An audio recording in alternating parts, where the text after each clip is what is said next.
Excuse me.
I might be playing a game when you show up. Send me a comment who you are and where you are watching from.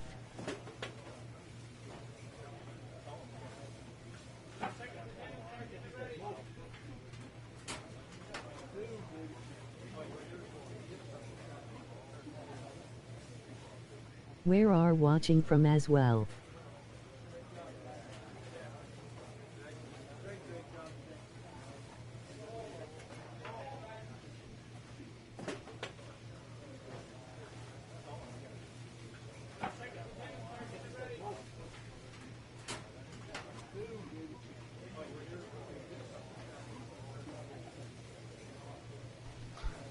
All right, welcome to the show. This Monday conversation with William Mullins-Johnson, and tonight's topic is prison life.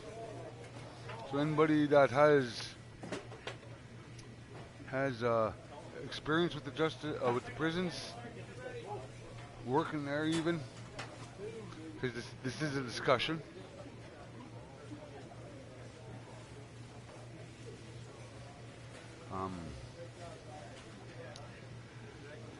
You advocates out there that work like with John Howard and other associations like that.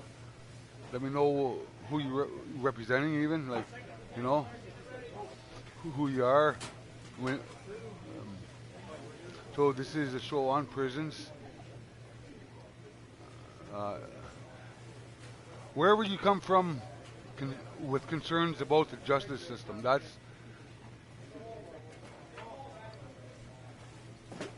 even if you're just nosy and want to listen into a conversation, like I would like to know why you're here.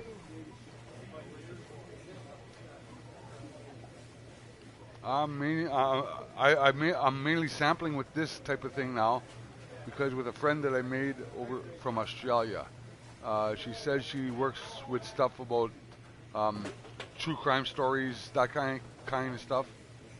Apparently she does work with another YouTube channel. Apparently, so I'm hoping that when she does come on, she'll kind of act like a second host, help me out. You know what I mean?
All right, we're almost.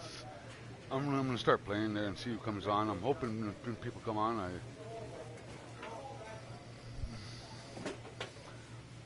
But like I said, this is Monday Conversation with William Mullins-Johnson, and I am William Mullins-Johnson, the original Mr. Wild Bill, the one and only. And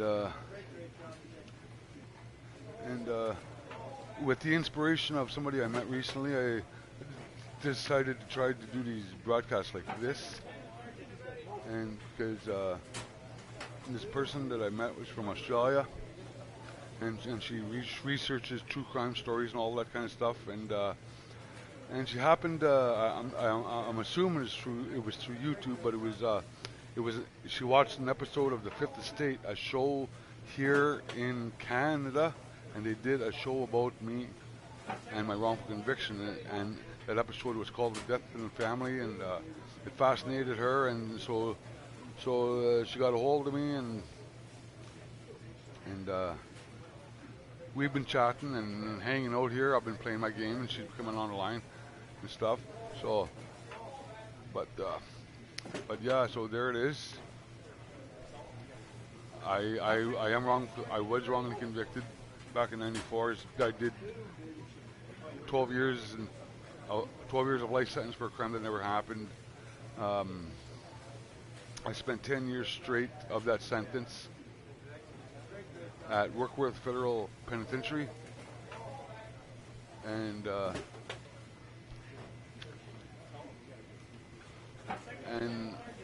that's what fascinates her, is how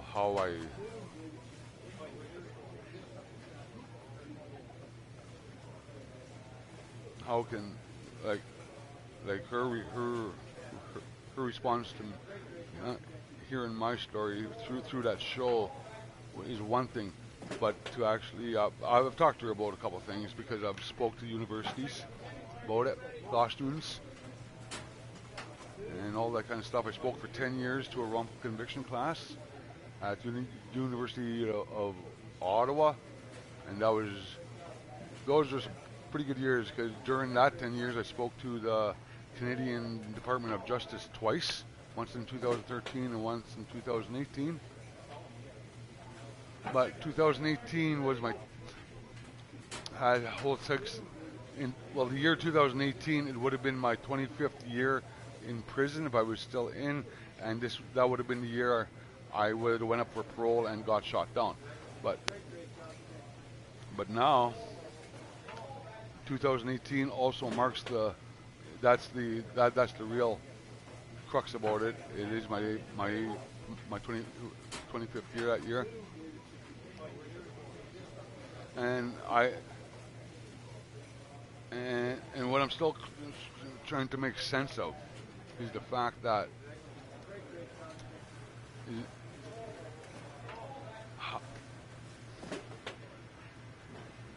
how can somebody go to prison for something that never happened? Well, it's hard to explain, and sometimes hard to talk about.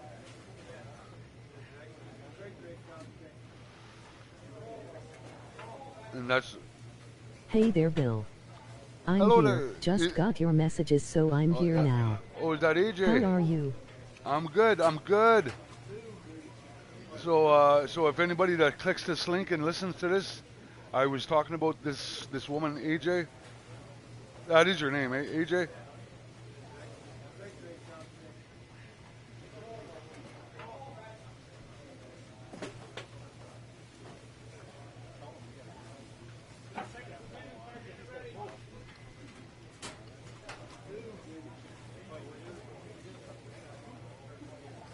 Yes. It's a J. Okay. Yeah, I was just explaining how I met you, and that we haven't known each other, like we've known each other, what, a week?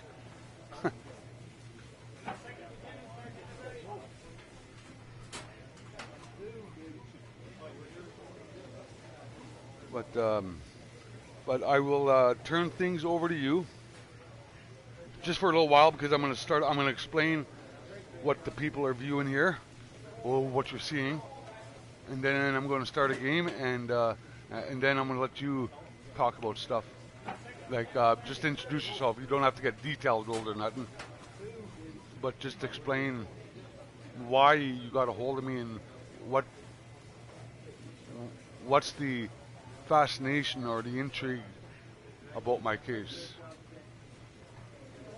and where you're from and all that kind of stuff. So once I'm gonna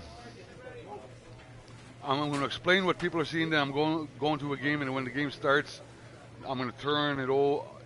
It's your time for a little while, just to talk. Short, But I want you to be the, I don't know what it would be called, moderator, almost. Like, see if, because the show is about prison life, and I've got a unique perspective on it, and a unique experience with it. If you can give me a few minutes, Yep. I'll try and get some other people over here listen to your story. Okay, that's perfect.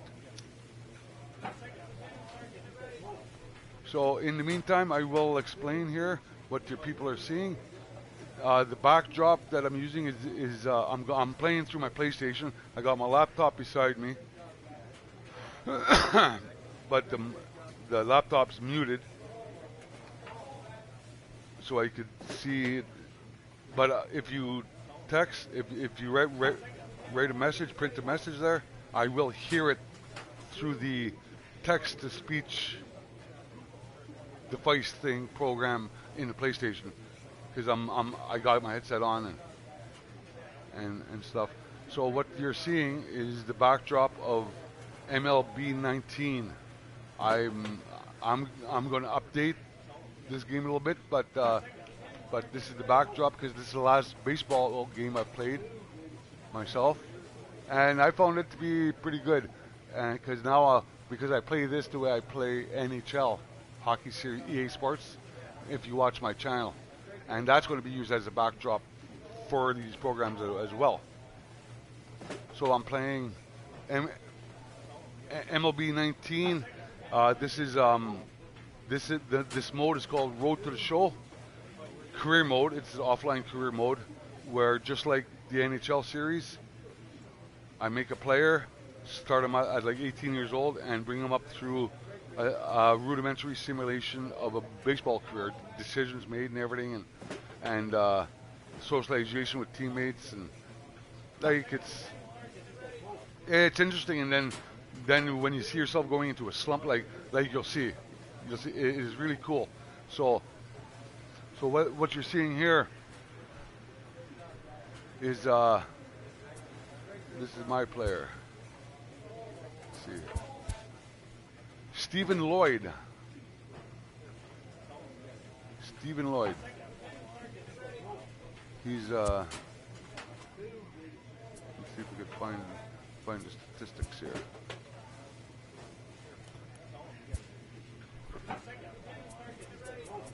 Like I'm trying to find a place where you could see.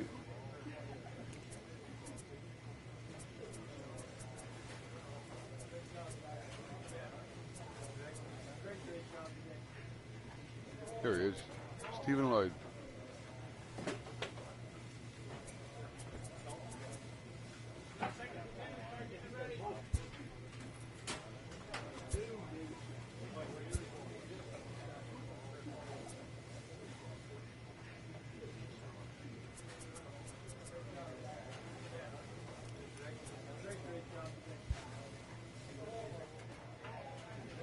Trying to find a place to.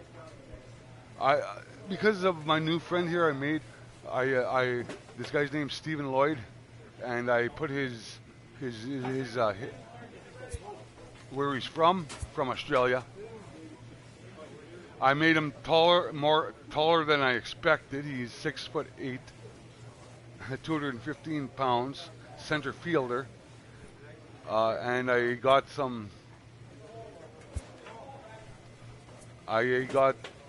into improving him, and now he's starting to come through.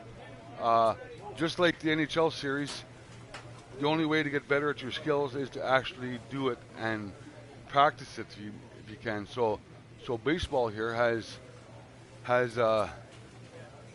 batting practice and stuff, eh? So I'll take you through a fast batting practice here. So what you're going to see here,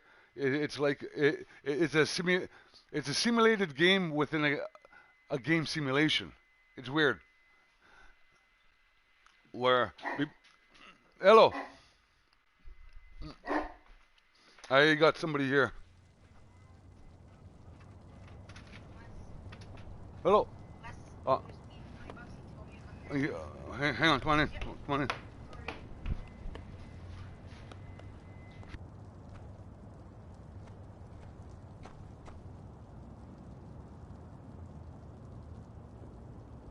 Sorry about that. I have to take care of something real quick.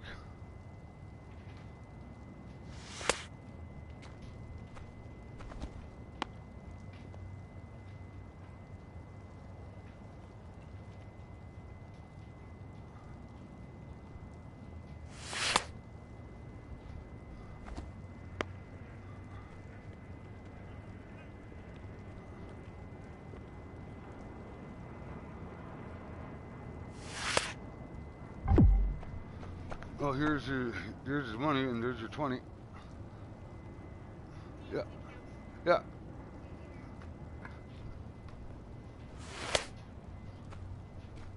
Take her easy.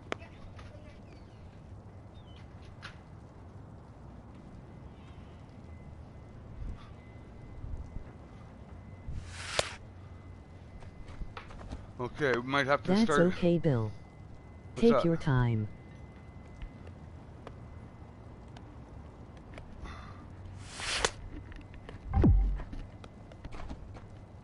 Okay. Okay. Yeah. I owed my brother some cash, and so that's all for some smokes and stuff like that. But that's taken care of. So I'm going to restart this one.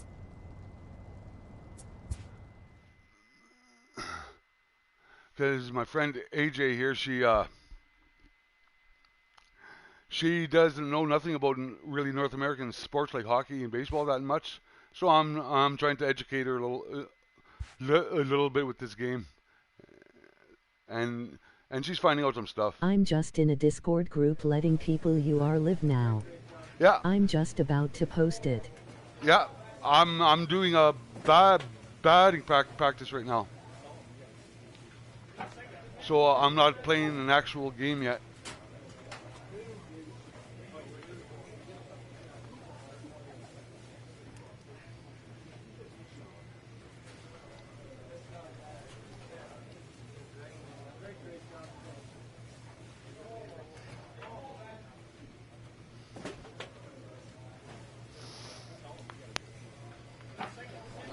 Okay, I gotta go back into that area.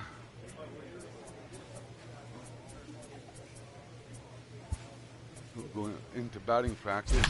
So, just like the actual Major League Baseball, apparently, professional baseball, they do this.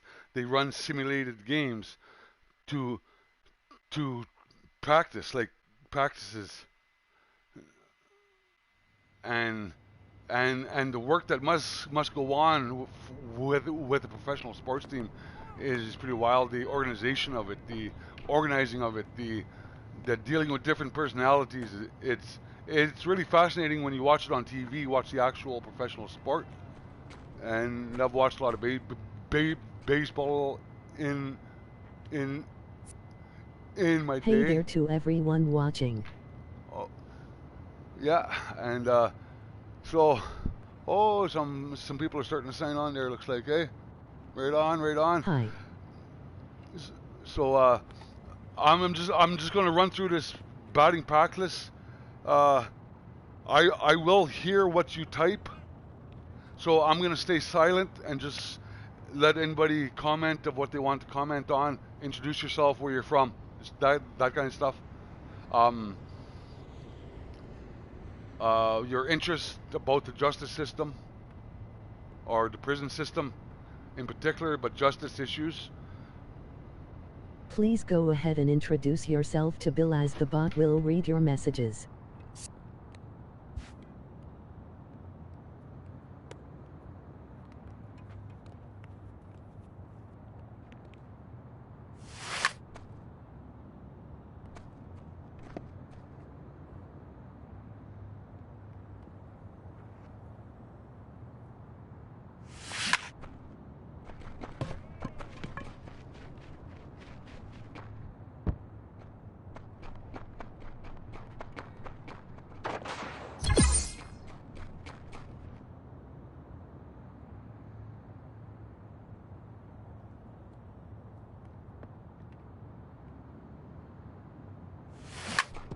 Hi Tabitha.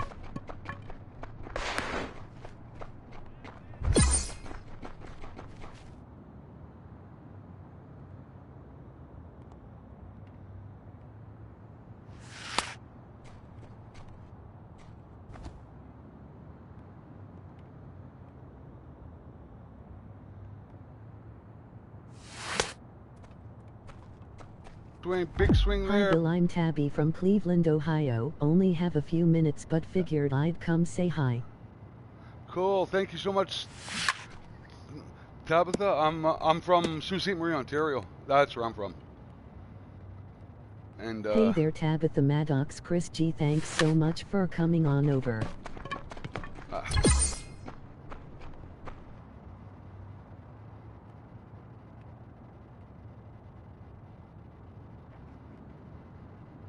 I am Chris G from Kansas.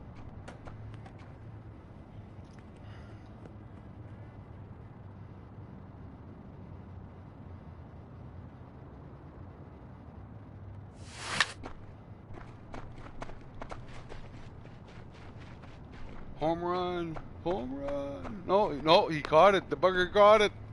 I thought it went. I thought it went.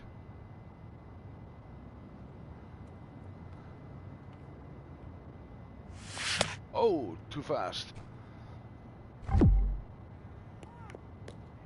So what are we talking about? Okay, we're talking about justice issues, prison environment, prison life. There was a time in my life when I was wrongly convicted. I spent 12 years of a life sentence for a crime that never happened, and I've been dealing with the effects of that since 1993, when I was arrested for it. And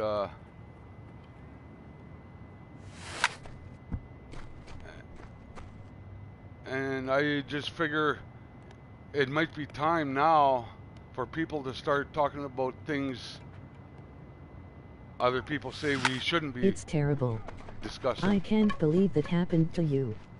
I'm so sorry. We need a whole new system. The one we have is trash.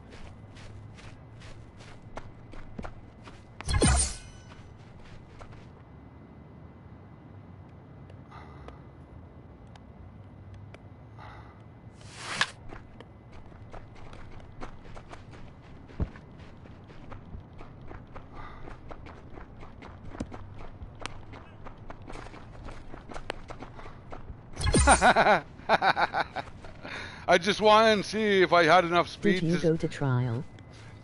In 94. My trial was 94, it's a but... J here. You are incredibly strong, Bill. I'm so glad we're friends.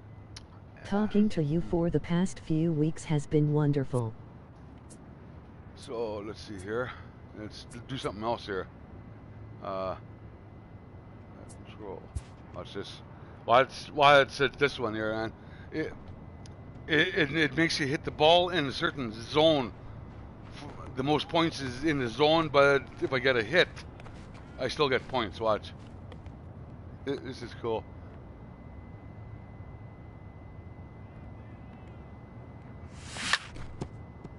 Hit that foul, so that don't work.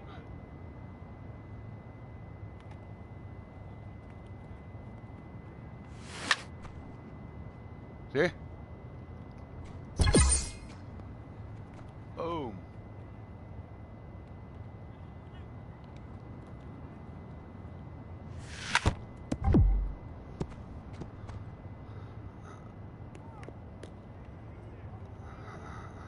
Did you have a crappy defense?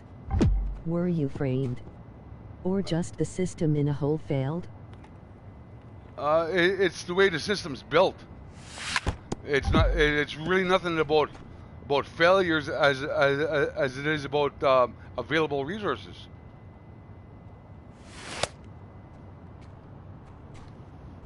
Because it seems to me that since the idea of law practice, that even the beginnings of it, there. So Bill has set up these games with creating the players and building their careers. We chat about law justice while he plays.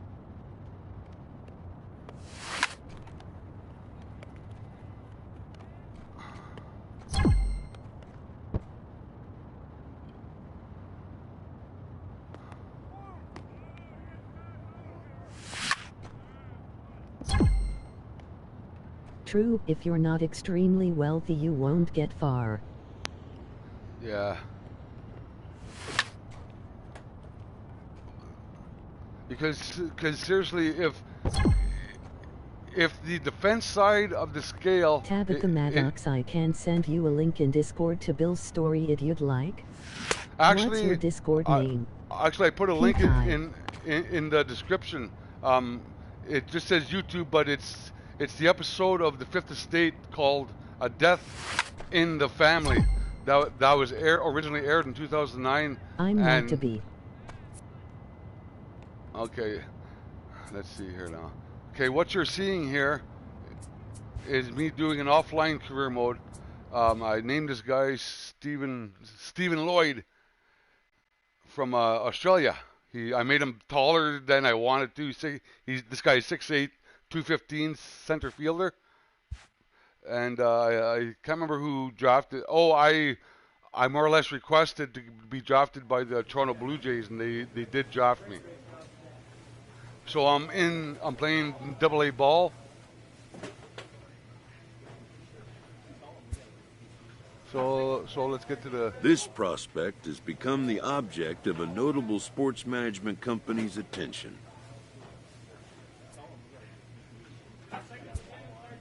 However impressive an agent's qualifications may be, the trading in of a long-time trusted mentor for a corporate wheeler-dealer can feel like a scary step. An Australian player. Aussie. Sure, Chris G.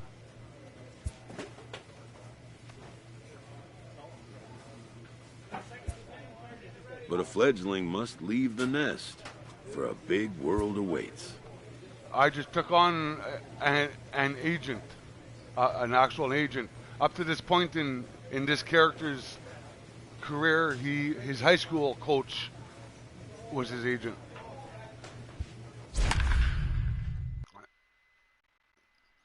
I think I'm playing. I think I'm in the roster right now at the moment. They put me back center field. They had me in left field for a little while. Then I started doing those batting practices, and then I started improving.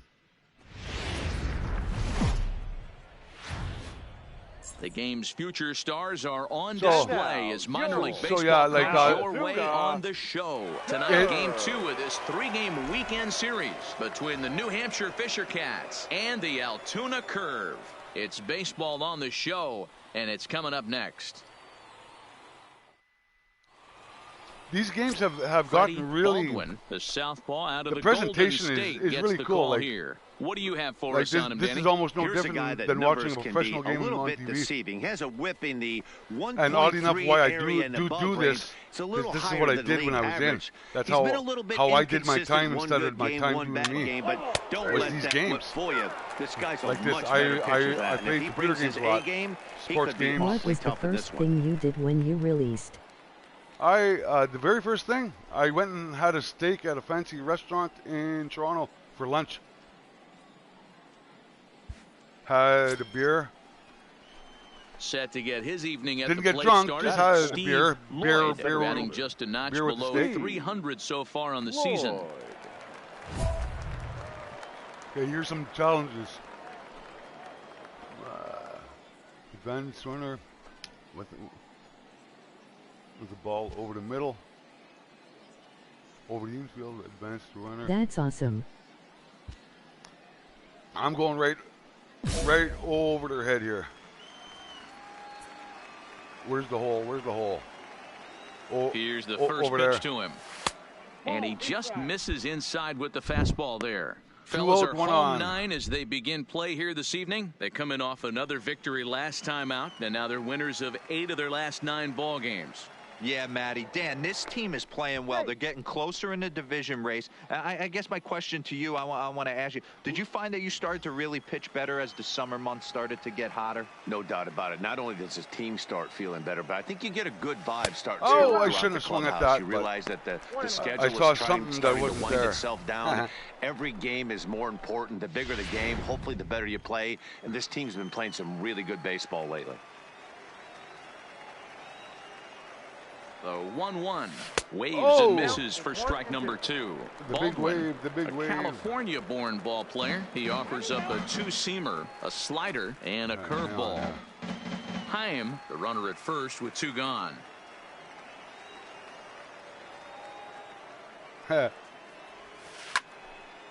Timing just to tick off there as this one's fouled off to the right.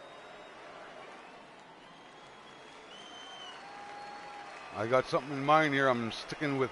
Now we'll snap one off over to the bag. Back in standing. I've always liked these games, but the games like this took up my time in prison, like, and because I was explaining to AJ. Swing, line, drive. Look. Go. Up against the wall. Go. Stand up double. And they're going to take a 1-0 lead as the run comes across the score.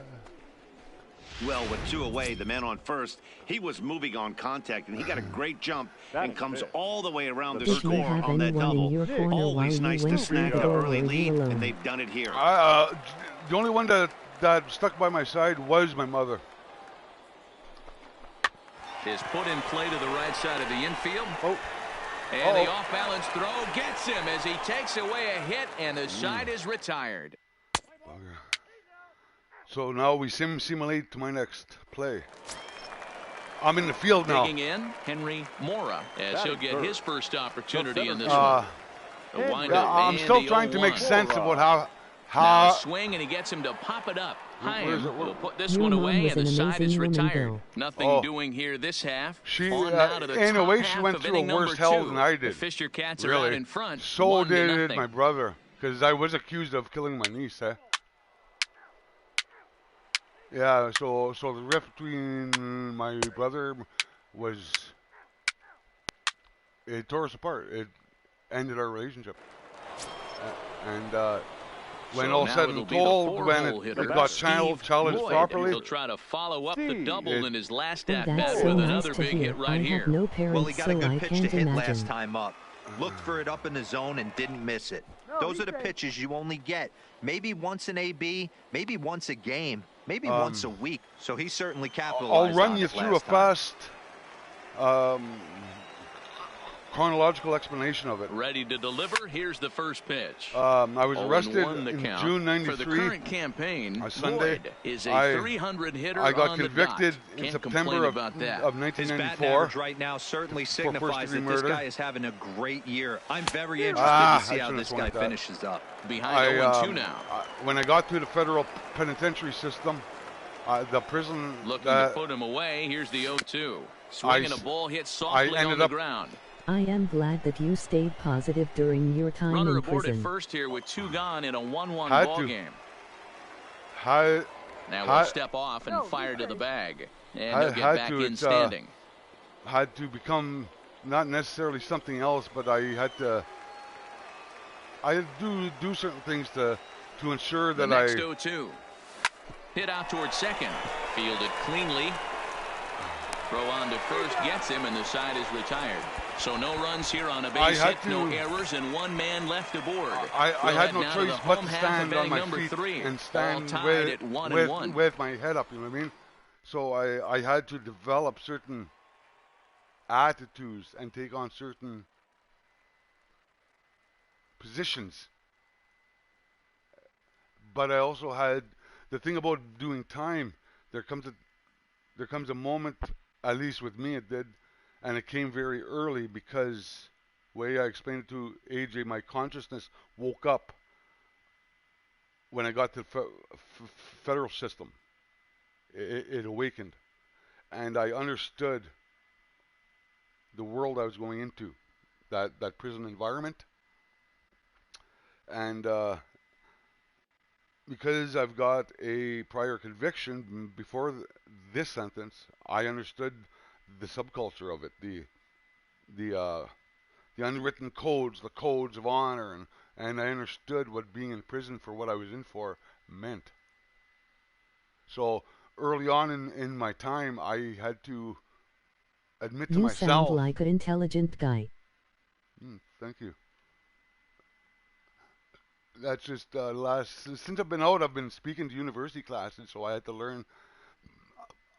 I educated myself when I was in. I expanded my vocabulary and stuff, but to really speak and make sense and guide people through a story, I developed that through speaking to law students and doing presentations, which I did unscripted every single time. So when you could speak coherently, sequentially, and make sense, and cogently, I guess it's called. I mean, and do it properly with the proper language, strong enough language, it'll pour water in your face, but not harsh enough where it's insulting. That took me a long time to get back to speak like that, because when I first got out, I was an angry person. I was a very angry person. Raged. I was enraged. So early on, I had to realize and understand that to survive prison, there might come a time where I'm going to have to defend my life by taking somebody else's. But I also addressed that honestly with myself, that I'm not going to discipline myself to strike out in violence first thing when I get angry, and that I channeled my energy in other ways, like where other guys don't. They go and hit the punching bag when they get angry, and that's just disciplining you and channeling your anger or your stress into violence rather than rational thought and solving a problem.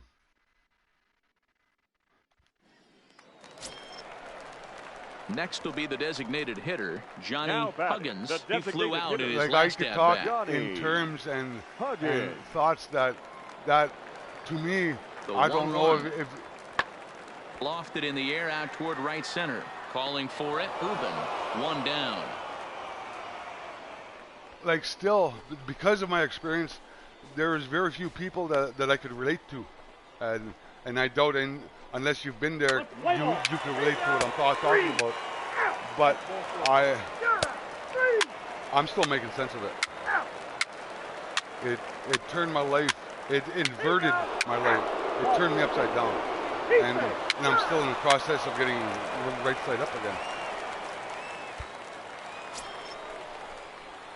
Coming to the plate now, 1 for 2 Steve with the double. Lloyd. He got on top of one and was a ground down victim last time. 2 on, 2 out. And he'll snap one over to first. And he's back in standing. Hello. Let's see, let's go. Let's go this way. Watch this. First offering on its way. A fastball here as he'll take a look at ball 1, 1-0. He's obviously been very impressive on the mound in this one, and I think the big reason why is his ability to stay out of the middle of the zone. That's kind of obvious, but it's clear to me that even when he misses his spots, he's not missing over the plate. To stand there and take that pitch. That looked good. It's a 5-1 game here in inning number 5.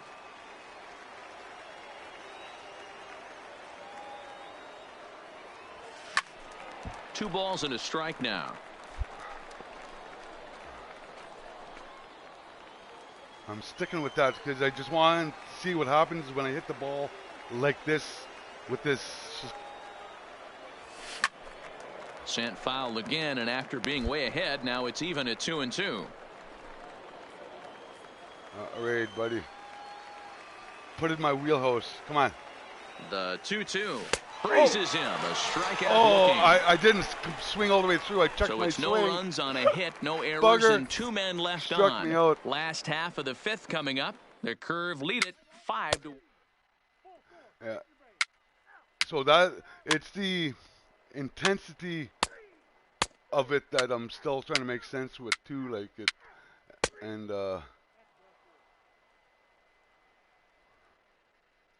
because I still. Hi Tanya. Bill can't see the chat, but will talk to you when the messages are read out. So here's the cleanup hitter, Steve Bill's in Lloyd. Canada. He got called out on strikes his last time through. Yeah, Matty, and he was locked up by a good fastball for strike 3 last time. I'm interested to see if they attack him the same way. Come at him with hard velo late or snap something off in the dirt to see if he'll fish. I'll just advance him.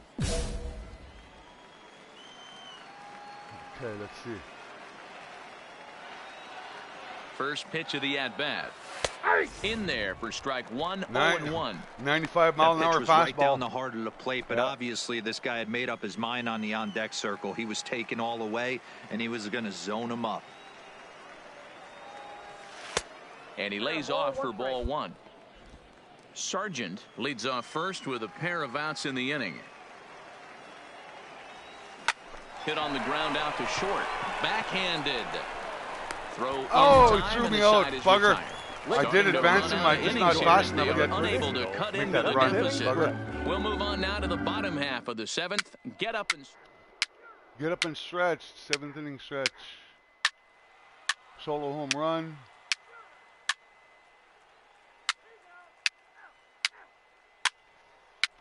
The pitcher is so good. Are you able to turn the commentary volume down a bit? It's a little hard to hear you. 8-1 is the final tonight. The hang on, man. But yeah, I probably could. The 3rd inning on and never wavered. I went 1 for 4, a walk, earns the win, his second. So that just about does it for Mark DeRosa, Dan Plesac, and our entire crew. I'm Matt Vasgersian. You've been watching MLB The Show. For more, make your way on over to theshownation.com. Yeah, I have to get to minor league baseball. Pause here. Play ball. Out. Ball 4. Take your base.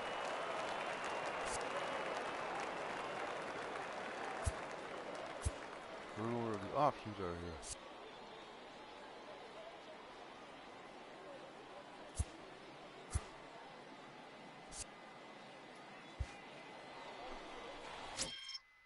There we go.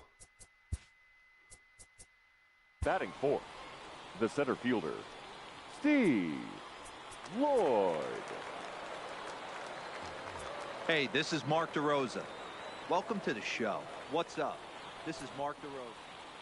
Hello and welcome to MLB The Show. I'm Matt Vasgersian.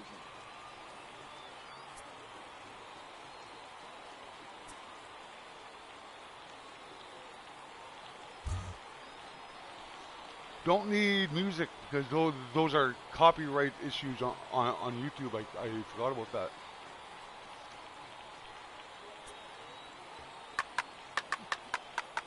I'll turn air not off, but I'll turn stuff down.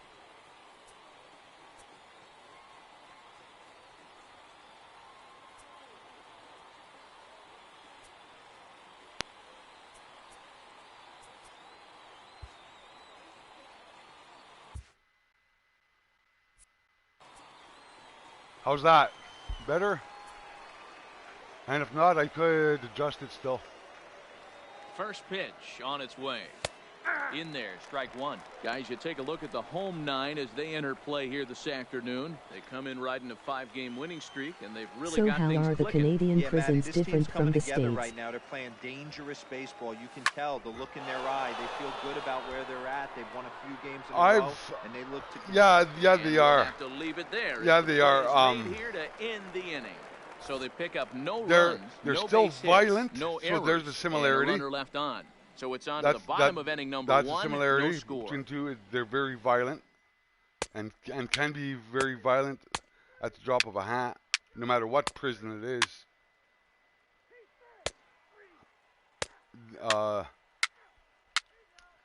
It's run almost in secret because the public really doesn't know, realize, or understand what actually goes on behind those walls. So that's another similarity. I don't think the volume went down.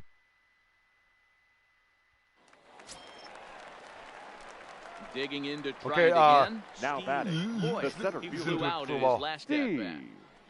Lloyd. Still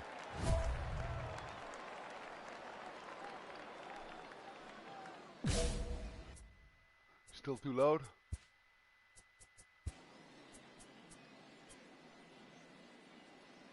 Ladies and gentlemen, your attention, please.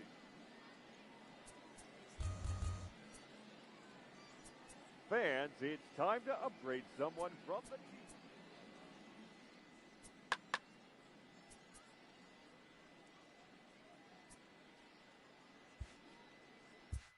Let's try that. There, how's that? Here comes the first pitch. And that misses inside 1-0.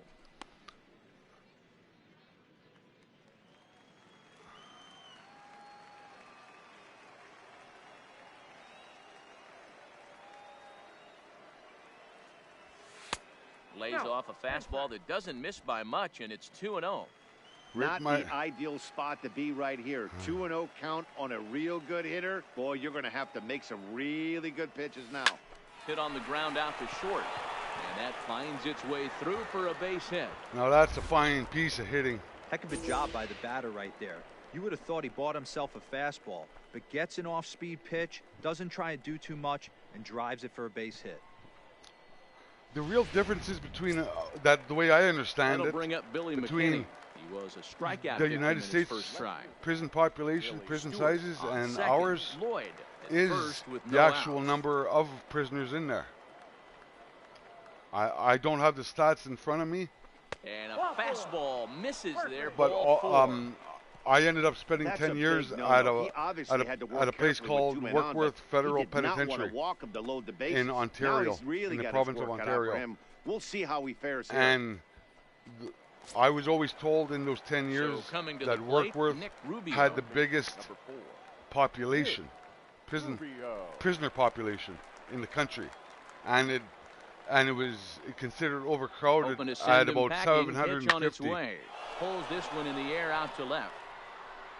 Burton and is there. Let's see if they try. And that's comes in, and all three I don't runners know are any of the forced to prisons hold on in the with States, one away now. but isn't it true at Rikers, which is a holding jail? I don't know if anybody actually does the census there, but Rikers prison in New York, that has a bigger population than where I was, and that's just a runs up and gets this one down.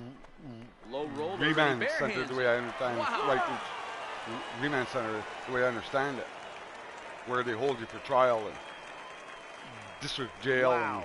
A perfectly executed so it's just because your population down there is so much more than ours. When it's done right, it can be risky, of course, but that's why not it as much seems as so. the It seems so inflating, but that's why. Good call from the dugout on that one. And stepping up now, Wilson Stroud. He's and 0 for 1 so thus I far. don't know about the prison system over there, so I can't really say about the living environment as much as, except to say it's probably similar to what I went. Where I live. Hit on the ground to third. To his left, Anderson. Throw on to first, gets him, and the side is retired.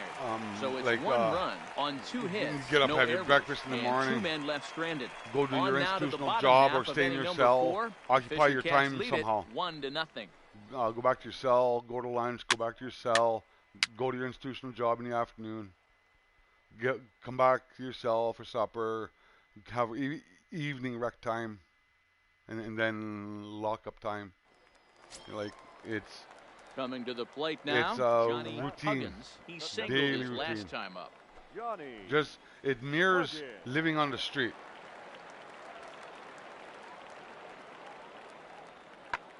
This is hit high in the air out toward left center. Lloyd is in pursuit. He's there to make the play, and that'll retire the side. So 1 run on 2 base hits, no errors, and no one left on base. We played 4 full, all tied the difference at 1-1. is our difference between living on the street and normal life, what's considered normal out here, to living what's considered normal in prison, is that we're bunched up. Stepping into the box, Billy Anderson. And we're all stressed out every day. On 5 hits in the series. He's a guy to keep an eye on in this one. And it's a prison. It's the 0-1 pitch. Swing and a little blooper to center. And that'll get down for a base hit. I hit the wrong button. Oh well. Boy, this guy's been swinging a hot stick lately, and there's just another example. And even when he doesn't hit on the barrel, he still manages another of base catharsis hit. is much smaller. It's much thinner in prison than it is on the street. the food is usually considered Bill, did you spend any time in solitary confinement? Yes, if so, what was that like for you? Okay. Solitary isolation. Oh boy, yeah. That during the actual sentence, during the meat years of the time I did, I spent I spent 4 months in segregation at Joyceville on my way to Workworth, like going through the system. I'll explain that after. But you go through a system and go through an assessment prison, and then get classified to a specific prison, and then make your way, and then you end up at where you're going to spend the bulk of your time. Joyceville is a medium security prison, and I spent 4 months in the hole there, which is a whole story unto itself, because long story short, I was approached. I got to Joyceville in just before Christmas of '94.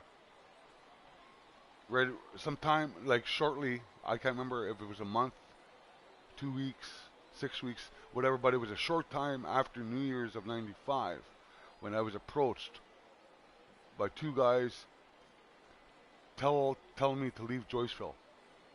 They, in common prison language, it's I got bounced out of Joyceville because of what I was in for, and they were going to kill me in Joyceville. 5 guys were going to kill me, but they gave me the chance to walk out.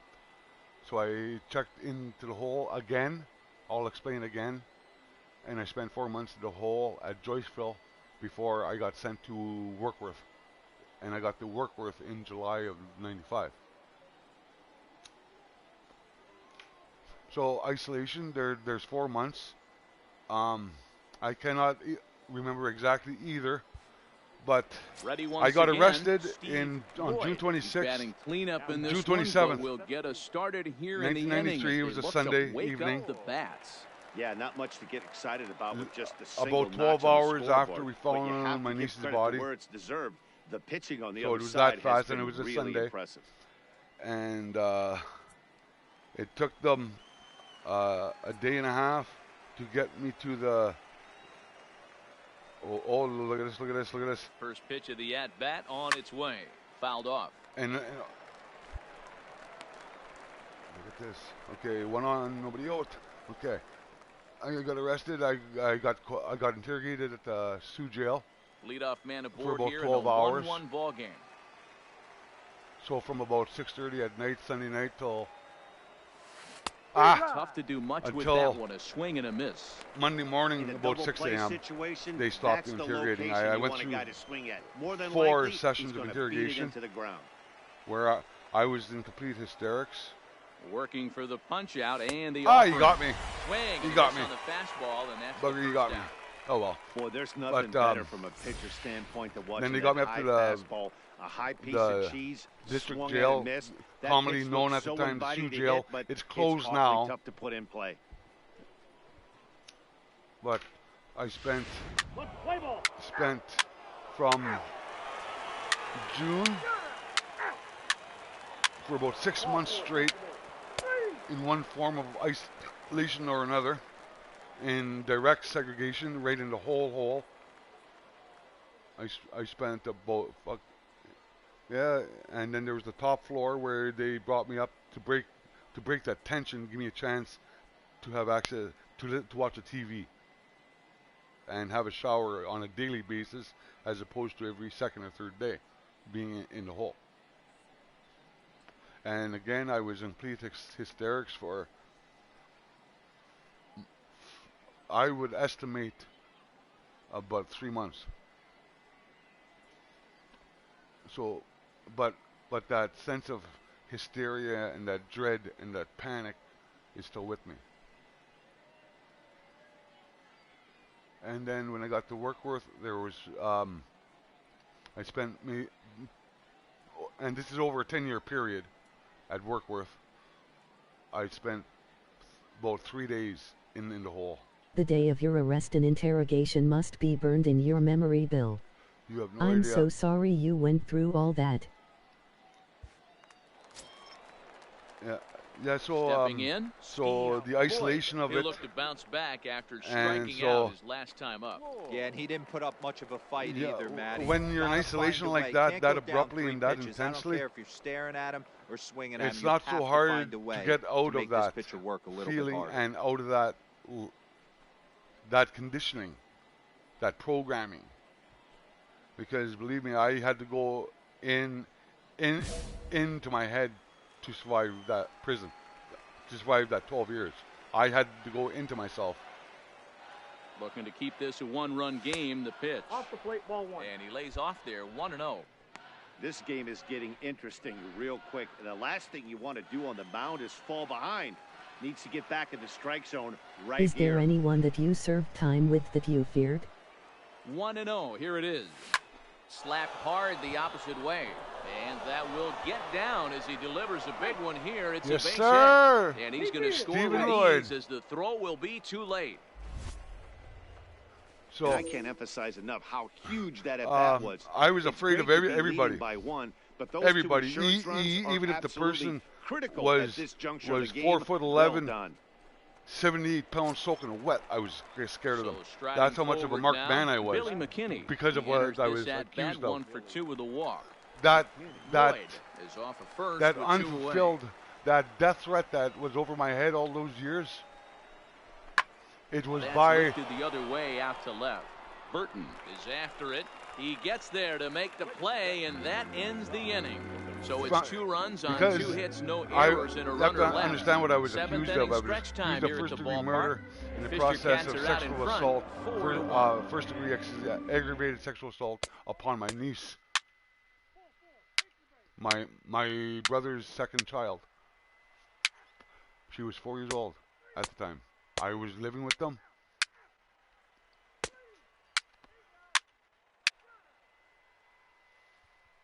It's a bizarre story. It's hard to win games at any If you watch the Fifth Estate, you'll see what I mean. Especially in this ballpark, so they are very happy with this win. And the score finishes 4-1 today. New Hampshire wrote an important 6th inning to victory in That's this my one. character Number right in the middle. 62 earns win number 7 on the season. George Marquez 2 for 4, 2 RBIs, 2 singles. 21st of the year. And so that's it for us this afternoon. Because I'm explaining these, I'm answering your questions. On our entire crew, I'm Matt Vasgersian. Some of my focus is on that, and I lose focus on the game, and I was just going by discipline programming. That was a good game I played there, actually. Yeah. So it is kind of a hard thing to condense into a presentation. Like when I spoke at universities, they would give me a time limit, and that's where I learned. I guess Valen was so beautiful, Bill. I remember you said she liked to poke you and stir you up. Oh yeah, Rest in peace, Valen. Yes, I was her. For some reason, we got along and she trusted me. You know what I mean? And I was her favorite uncle. Okay, I've got 1 game remaining for that boost. Batting clutch. Oh, let's get right to it.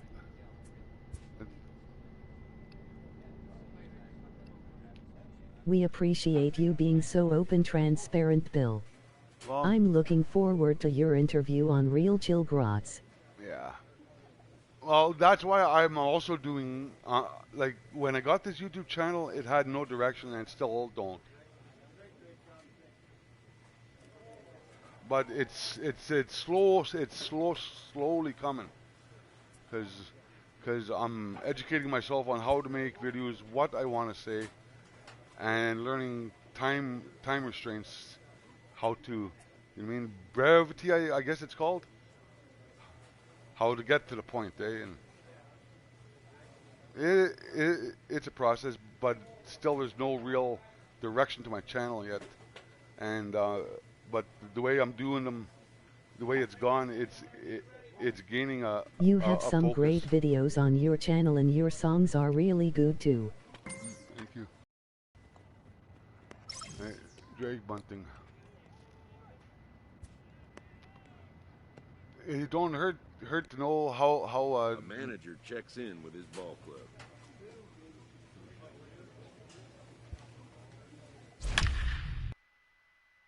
Okay, I'm doing a little practice here, fielding or something. Yeah, I'll be evaluated on.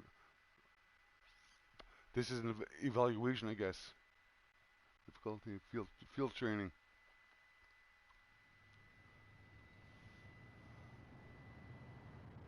Anyone watching, please remember to like and subscribe to Bill's channel here. Runner on Thank third. you. Runner on third.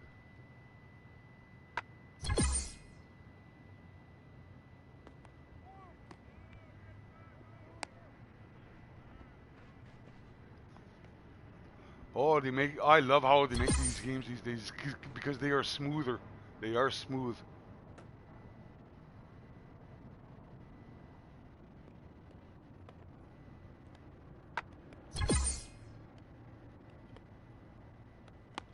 Oh yeah.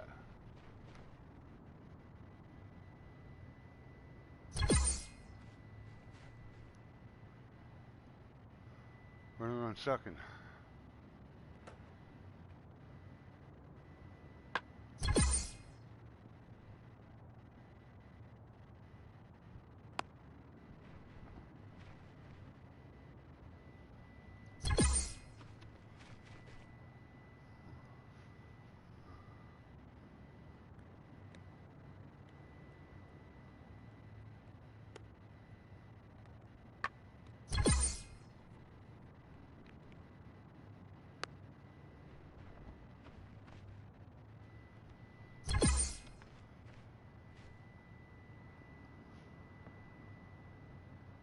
Earning some good points here anyway.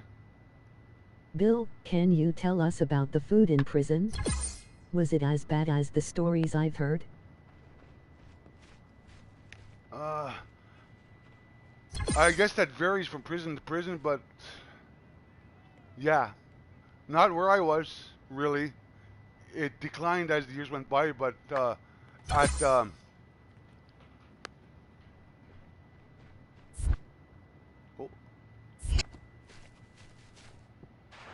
Did I throw him out? Did I get him? I might have got him too, yeah. Threw him out at home. He tagged and tried to score. The prison where I was, it's like oh, I got it. I threw it away, bugger.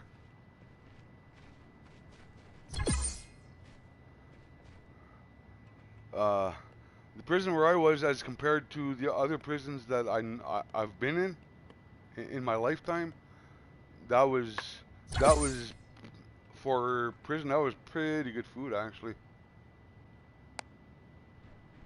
Good portions, but as years went by, it got smaller portions and repetitious. Like think about it: wake up, have breakfast, have a bowl of Rice Krispies at breakfast. At lunch, you're having a bowl of chicken rice soup, or egg fried rice, or and then at supper having chicken and rice. Like, it gets repetitious.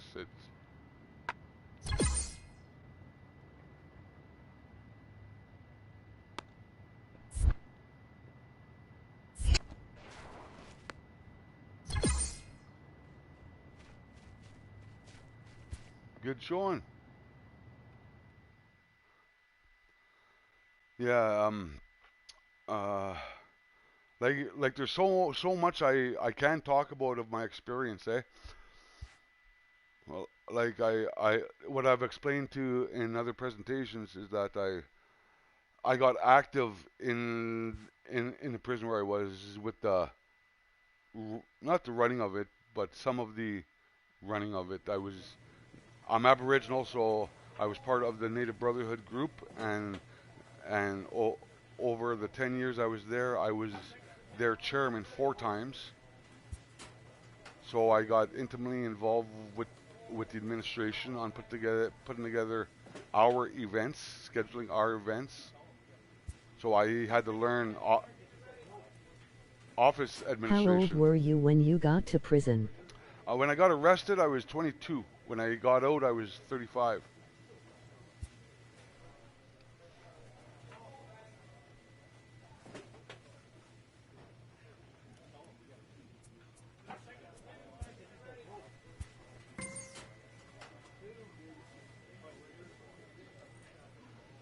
So,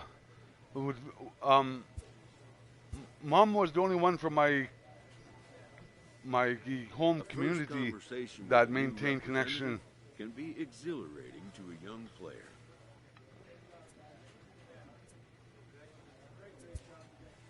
A savvy agent will engender confidence in his client. Well, remind me real quick, what was I just talking about? At his fingertips. But the measure of a good agent is how well he can turn these possibilities into actuality. Talking about prisons, Mom, food,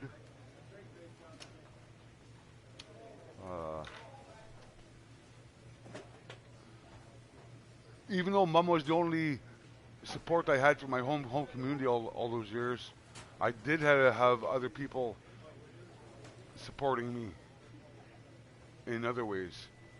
And one of them was the native liaison officer that worked at Workworth.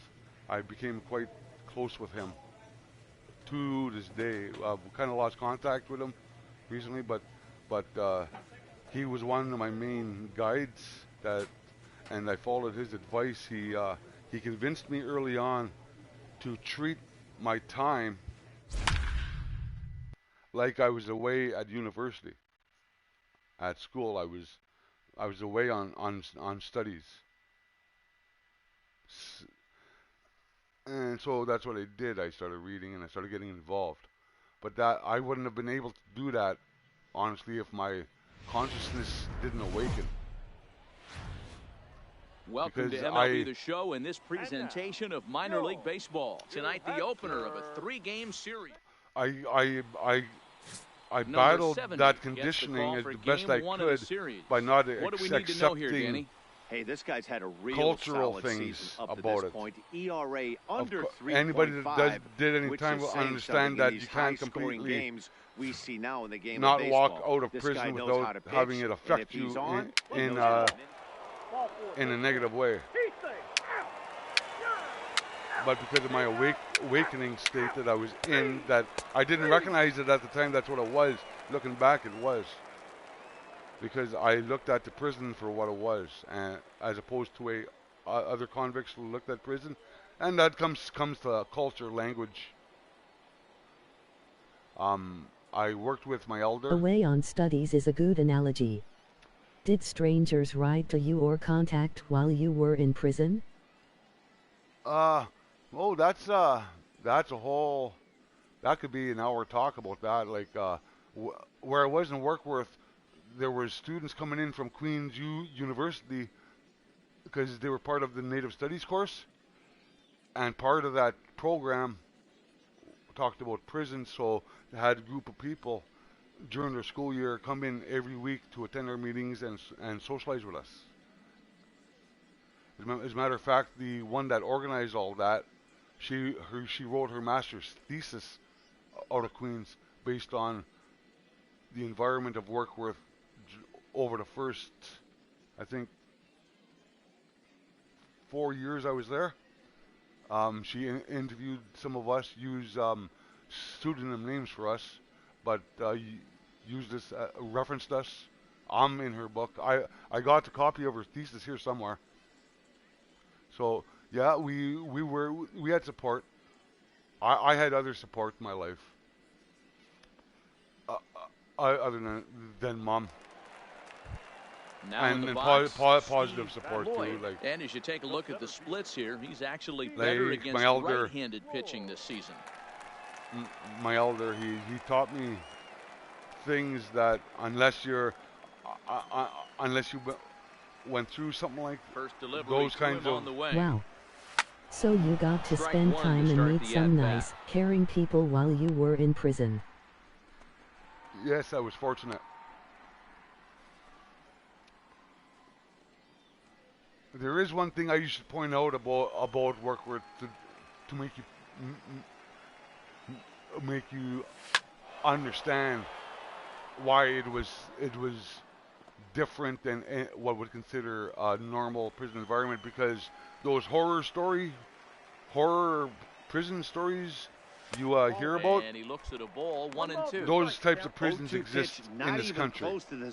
I was fortunate enough not have to go through them. His secondary pitches. You have no idea how fortunate I was. 1-2. Hit the other way out toward right field.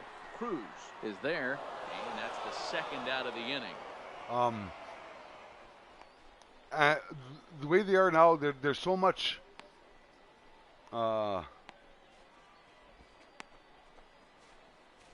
commentalizing. You understand what I mean? Isolating things, strategies. God was looking after you, Bill. I don't know what it's like in the States prisons, that culture, that mentality, but up here, there's a section of the prison it's called protective custody, commonly known as PC, which holds a bad stigma. If you've come from PC, there's a negative connotation to that. You're a piece of shit that deserves to have your throat cut. And I'm serious about that. I'm serious about that because majority of people in protective custody are sex offenders. But it's not solely for sex offenders. Protective custody is for guys that can't do time in general population, because for whatever reason, the general population will Emerson. Eat them up. He'll get to take his first cut because of their charge mainly. Third inning, no and score to this point. Other things that they're considered a rat or. Fly ball out toward left center field. McKinney's there for it. He hauls it in without any trouble, and there are two away. So, what I was in for was beyond. I'm sorry I have to run. Thanks for talking, Bill. I hope you have a great evening. Yeah, I will keep on talking here about this to anyone who stays, and if not, I'll just unlog here, and. But whoever stays, I will keep going if you want me to. Like I'm explaining. Stepping into the box, Steve prison Floyd. life. He flew out in his last in this live broadcast with MLB 19 video game as the backdrop. Here's the first pitch to him. Fastball nice taken, but that gets the zone for a strike. Yeah, I'm shocked he let that first pitch go right Thanks there. for dropping in for a chat, Tabitha. Have a great night. Yeah. So wind up and the 0-1. Into center field, line drive. Nice hit, man. Woohoo! Made the pitcher duck. You see that? Only a single back up the middle and not a double in the gap or a home run. Look Pitches like that in a show get absolutely hammered. I was just using normal strength. Stepping in, hit that. Tom Stewart. He drew a walk his first time up. So protective custody is for done. Is for the weaker inmates. The actual word convict they've struggled is rarely used. So far, I still after that walk, use it got runners at because first in and terms second, of and look ready to make a little noise. Explaining to people now. What I was labeled as when I was in Rubio. convict, he reached on a single in his piece of first shit, try. diddler, Yeah, child killer. Single right here. That third base coach is dying to wave his arms. I wouldn't be surprised. Those are if harsh anything words hit that people hard have to through be the reminded infield, of. He's gonna wave them. The harshness A swing and he of pops him up of on the infield, and the infield fly rule will be of in effect here. prison life. Inmate doesn't sound so bad because even an elderly person in an old folks home is probably box, Juan officially comes into this considered an inmate of some sort. Game. But Boyd inmates is much more gentler to the years. That's why they started using it probably. Where I still use convict. And a fastball swung on and missed as they set him down for the second time here tonight. No runs, a hit, 2 left. On to the top of inning number 5 we go. Custody, and we are tied 0-0. I had such a death threat on me when I was first arrested that they tried to put me in protective custody at the remand, the Sioux jail, that I was so hated and had a death threat upon me, so entrenched, that I could not even do time in protective custody. That's why I spent so much time in the hole. Because PC inmates wanted to kill me. So you think about the harshest thing people think about a child molester. I don't even have a number to multiply by to tell you what I experienced, the intensity of what I experienced of that, except to tell you it was like that, but so much deeply ingrained because of the intensity of it. Protective custody inmates wanted me dead. And for about 2-3 weeks when I was first arrested, I just can't even begin to imagine what it was like for you, Bill. I virtually didn't eat or sleep for about 2-3 weeks when I was first arrested. I went from 220 pounds to 190. Here's the first pitch to him. Hit in the air down the right field line. In 2 but weeks. This will land untouched. My mom was scared for me that I was going to lose so much weight so fast that I would hit on the ground out to short. Oh, nice one. Found a hole. Look at that. Into left field for a base hit. The throw home. Yeah, an RBI too. Get him as he's in there to score. And that intensity. And now time will be called here as you see the pitching coach making his way out as the years went by. Visit. The intensity was there, and it stayed with me. And in a way, it's still with me. I still feel it. But it's not as intense now. It's a couple of walks for him thus far. Think about the most angry you've ever been in your life. The most stressed out. The most depressed. 1-1 count. Hysterical. Here's the pitch. Rounded slowly to the left side. He had a close play at first, but he's called out and the side is retired. And all that combined. Think about the worst state you've ever been in terms of that. Left on. 5 innings complete. The most scared lead like 3-2. I lived like that from 93 virtually until the day I got cleared in 2007.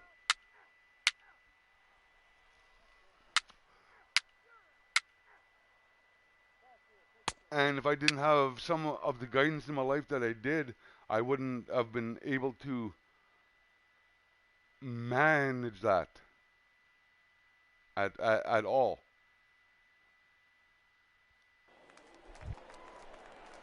At the plate, like I still have trouble sleeping no hits sometimes. In 3 tries so far. He's struck out once. What and this one, everything we could have hoped for. 3-2 in inning number 8. If other ex-cons. And now here's a ball hit pretty well out toward right center field. Wow. Oh, it must have broken your mom's heart to see you going through all that stress, depression, sleeplessness too. Yeah. And he's in safely to with third. A death threat as above this game you. is tied late with a run scoring away from the play. What I came it's not easy numb to almost, in the late inning, so that RBI base hit to tie things up. That because of the guidance on showing me how to manage my emotions and stuff. I can't even. Since sometimes it's hard to find the words still about it. But I had to wake up every day. My cell door would open up every morning, 7 a.m. and would go for final lockup at 10 p.m., 10:30. But I went 24/7 for 12 years straight, where I could have woke up and got my throat cut. I could have had my head smashed in. I could have got hung, thrown off a high place. At the plate, and Lloyd, 2 hits in 3 at-bats. I came to a point where I was able to live with it. And the way I was able to live with it was by letting people know. Fastball in there for a called strike. If you know you got a real patient hitter at the plate. A new person is here in chat called Jason. He has a true crime YouTube channel too. In there, and he's ahead 0-2 now. No balls, 2 strikes. What's your channel? Put the link into a comment for me. Popped up. Arrojo on the move. He gets to it and makes the catch for the first out. So yeah, that's exactly what they wanted out of that pitch. Yeah, sometimes when I talk, I get lost in those thoughts still of because I'm still trying to understand what I went through. True crime recliner. Oh, okay.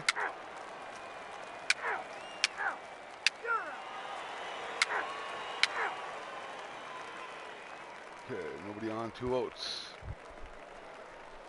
2 for 4. True crime recliner. Bill can see the chat but answers questions after they are read out.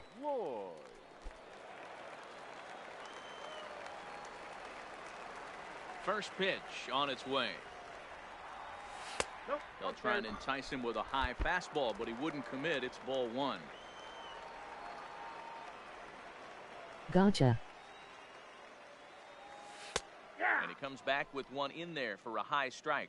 Okay, buddy. We're seeing quite a few pitches up from him right now, and that can obviously be dangerous. True crime recliner is another great channel, Bill.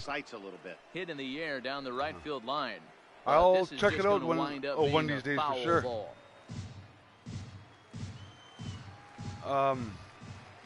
The next 1-2.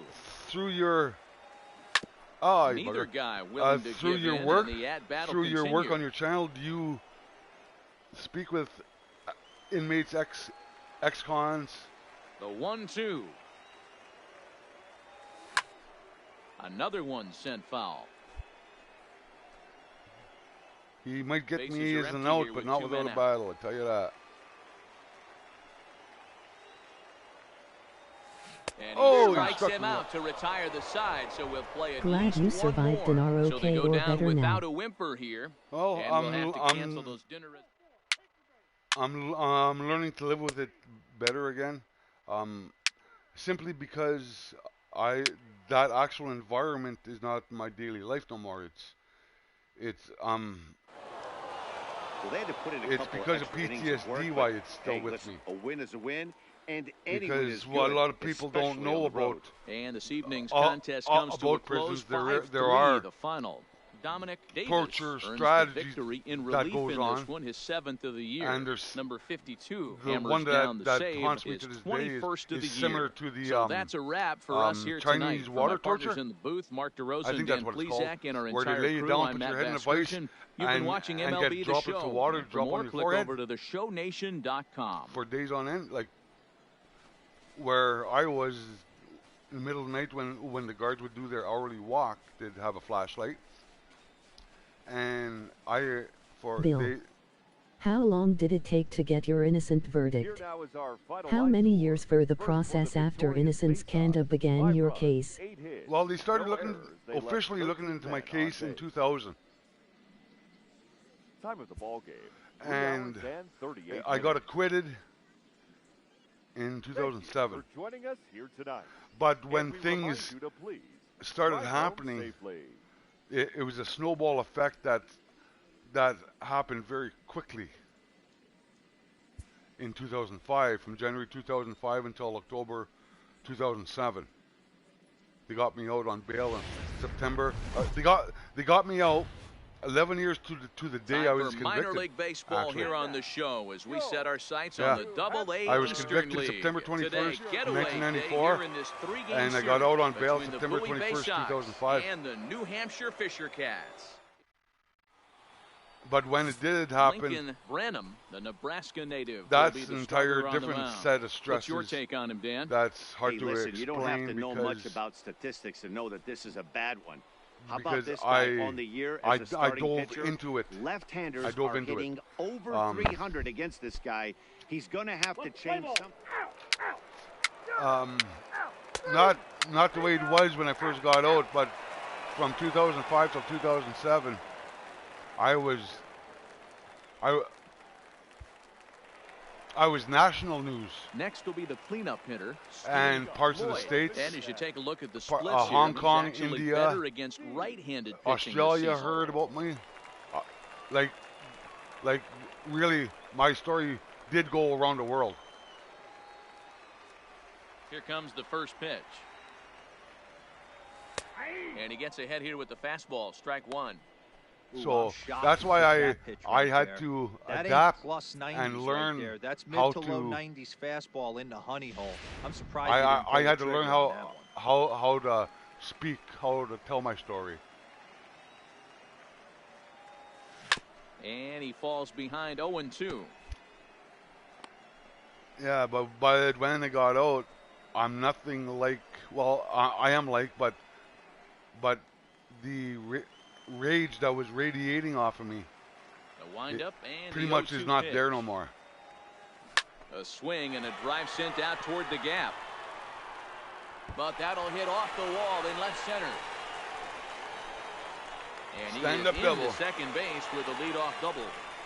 Any hitter will tell you that a shot like that just feels different. It sounds different off the bat. Boom. See his arms get extended, right arm. So when I got out, his body, barrel of the bat all I over the was ball, news. I was right interviewed on live time, and that one probably gets Canadian news networks, CBC Newsnet, standing in Rubio. It was a CBC effort News World from him last night. So the morning show. I was on there about 3 times. This one's down to third. I was Arojo loves it. I was on CTV Newsnet. When I first got out, oddly enough, I was alignment for the visitors. I was a scoop. My story was a scoop for CCTV. Virtually, I was a CTV exclusive only because when I got out, CBC was on strike. Makes this team great. They're going to have to figure out a way to flash. So CTV got me today. Let's take a look at and I've got nothing but kudos and thanks and nothing but respect for that organization, that network, because they treated me so well, and I made. CBC did too. A throw behind the runner at second and a dive, but he's back. But I did a show at 9 o'clock. I think came on. It used to come on Sunday nights at 9 every week. He rips this one the other way, but caught down there at third. It was called The Verdict with Paula Todd. I think that was her name. What a nice woman. Yeah, she interviewed me live on her show live.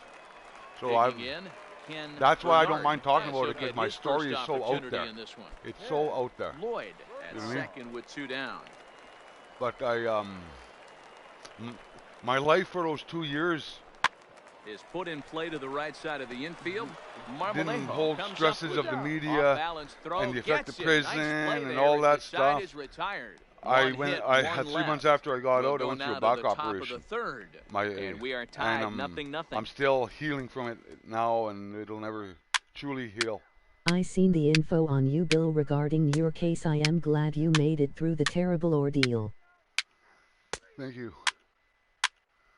But now it's time, I think, because I know I need help to do it, but I need to. I still have a need for myself and need for all of us to tell my story. That no matter what lawyers, the legal profession, legal thinking says, or the court of public opinion, some people are factually innocent of the crimes that they go to jail for. In the end, my case was a case where a crime never happened. A crime was invented by those investigators that jumped to conclusions the moment they saw my dead niece. They didn't even ascertain truthfully if a crime even was committed. They shouldn't even arrested me, which is a whole new another dimension to the perspectives that I have now. Trying to pick things up where we left off. Because that word factually, innocent is a taboo world. Because under the court of public your opinion, story is so important, Bill. More people need to hear what you went through. You are an innocent man, and those investigators suck. Yeah, and well, that thing is, it's not limited to this country. It's a pandemic. It happens in every country of this world.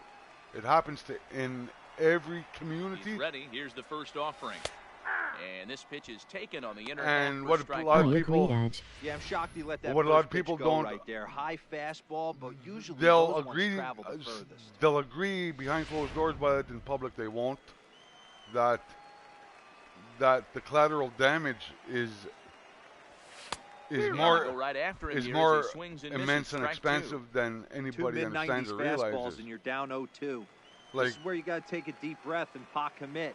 You're either all in on another fastball. I will research the case too. Bugger. To attack something off speed. Swing and a miss on the changeup, and there are 2 gone. Wow, that's one of the toughest pitches in baseball to hit, right? That like, and you'll find if you wonder about anything that I say or anything like that, because it's still pretty clear, and I could rattle off dates, but the hard part is relating the effect, because I could do excellent podcast. That's why that's why I'm starting to do this. You know what I mean? In this way, too.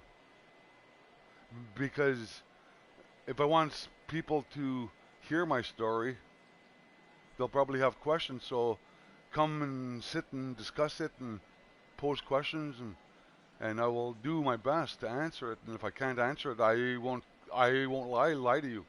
I'll tell you, well, I don't know.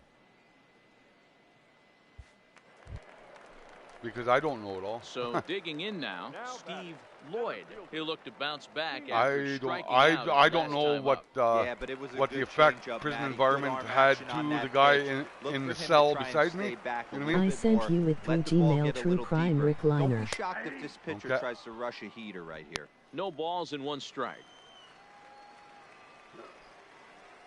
But I'm also using this format, this backdrop. I knew doing it in this backdrop would be less. Pulled up in time, but it's a cold strike 2. This is less even at 4 apiece. I find it a relaxing environment fastball, but to do it like easy this. To lay off, and it's back to even at 2-2. It's more relaxing. And I shouldn't have swung at that, bugger. For the first down. Bugger, I shouldn't have swung at that. That was some nice execution on that pitch. Spotted it nice. 3 out. 3.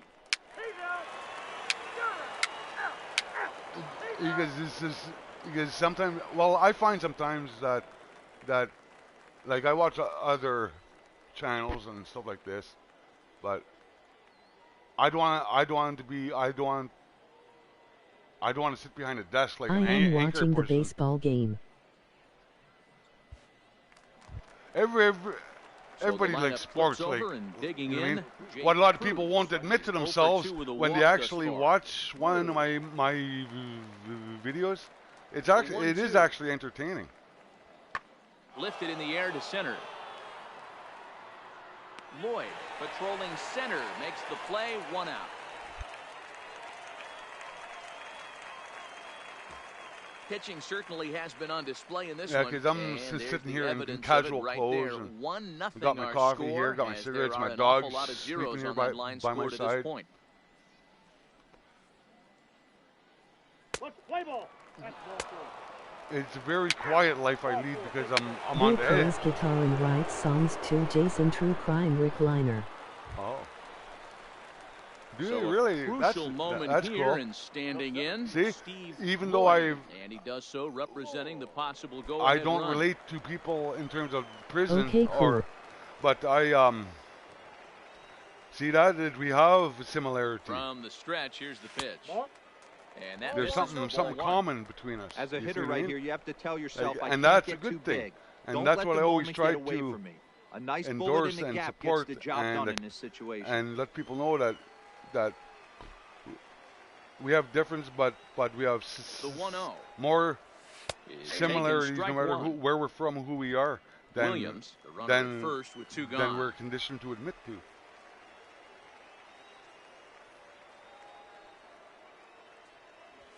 And they pitch out here, but nothing's going on. Yeah, I'm getting a new guitar in a couple weeks, and so I'm going to be glad to get back to strumming my guitar all day and watching Netflix or DVDs or. Just off the inside part of the plate, it's 3-1. Time to focus here. Here we go. This game is way too close to be walking, guys, so we'll see if he can make him swing the bat on this next pitch. I'm taking the whole way. Watch this. I'm taking the whole way. Therapeutic a guitar is. Called strike 2, and now it's full 3-2. Full count with 2 outs now, so if he could put the ball in the gap somewhere, he could have a good shot of driving in a run because the run right over the middle. Right over the middle. Watch. Right over the middle. Now the 3-2 pitch. And Walk me. He missed with it. Ball 4. So that means now the potential tying run that will took move patience. to scoring position at second. Well, that was a slider in a 3-2 count, and it just didn't tempt him enough to get a good swing. A good job of pitch recognition and knowing the strike zone to draw the free pass there. Yeah. Now to the plate, Nick That's Rubio. what I like about these games. He'll look to bring home that tying run from second with a base hit into the outfield. But also these games, why I use this as a backdrop, because I want to let people know that a swing and a ground ball to third, reined in, and the 2-out threat will not come to pass as the inning is over. A couple of walks, but no damage. I didn't do it on a conscious level. It was more of person special following this unconscious recognition, where I escaped the prison every single day when I was in. I did. I didn't escape the walls, the physical of it. I went deeper into myself with these games and computer and learning computer. I was one of the first ones in my prison to have a Pentium computer. That's how old I am. I had a Pentium 133, and I took the Windows operating system out and installed DOS mode, and hacker computer guys that were in there taught me DOS mode, and I learned how to program my own computer for a while. And I taught myself Office. I taught myself database. I improved my typing skill. I learned how to use Office program, Excel, PowerPoint, Access. And that's how I escaped in there. Was going into a false world like this.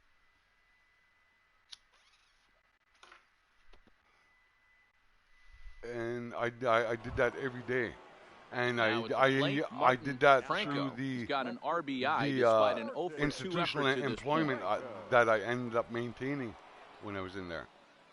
Like 2-2. The need to brotherhood. High in the air and drifting out to shallow center. Get it. On the move. Oh, I got it. Tracks it down. I got it. Makes the play to record the second out. When one of my first institutional jobs I worked with was I worked in the library. I worked in the library off and on throughout the 10 years I was there. So I made sure that I had access to books, because I became an active reader, not a researcher. Both of these pitchers pitched awfully well. But it's a reader. Shame one of them had to lose this I game. read a single run good enough to do it today. 1-0. From Robert Jordan, The Wheel of Time series. Those fantasy novels similar to Lord of the Rings, that style. Number 36. I read Terry Brooks. I read Lincoln Branham is settled with the loss after giving a up lot of only others, one but I also read. Number 52 I the also door read for criminology the textbooks, save, sociology textbooks. So that'll just I about read philosophy. do it for Mark DeRosa, Dan Plezak, I read and Plato. our entire crew. I'm Matt Vasgersian. This has been a read The Death of presentation Socrates MLB and The Show. all For that more, stuff. don't forget to check like, out I read everything I get my hands theshownation.com. on, even though I didn't understand it, comprehend it fully. Because your mind is so active when you're in that I actively look for something to get my attention and keep my attention. One run, and reading ended up being one of those things. Time of the ball game. And I tried to get other people to start reading. I was vice chairman of the literacy program council that was in there. I was vice chairman of that. I through contacts within the administration, my name is on the paperwork, and I think I got it here somewhere. I have to find it. Awesome. If I find this certain thing, I could show it to you, that I helped develop 2 accredited grade 9 and 10 Aboriginal studies courses. And I was a tutor. So I maintained, I made sure that I was sharing and what I was learning, but I was active in the prison, even though every day I escaped in there too.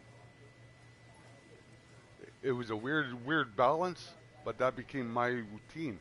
If you remember Shawshank Redemption, that monologue, it become prison's about routine. The guards like their lists, and they have their routine that they stick to, and that is what it's like. Another sidebar here. I made a video. It's on the People Say series playlist. It's called Prisons, a Practice in Dehumanization. That was one of my first videos I made for my channel. Watch that.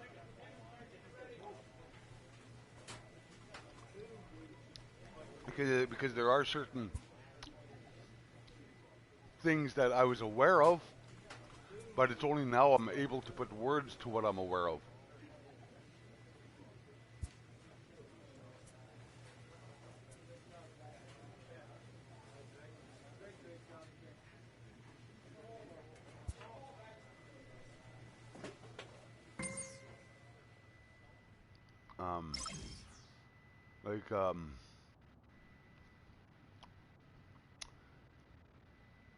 Rehabilitation. The way people want to understand the word rehabilitation, I guess it's an accurate word, but it's misleading, because the word should actually be reprogramming. Because the rehabilitation is non-existent the way most people understand that. There is no healing in prisons or in that environment. No true 100% healing, because healing is not an external thing. Healing is not a checklist. Healing is in the heart. Consciousness. That's where healing comes from. That's what I'm coming to understand. A teammate offers a challenge and wants you to strike out less than 3 times over the next 3 games. I'll accept that challenge.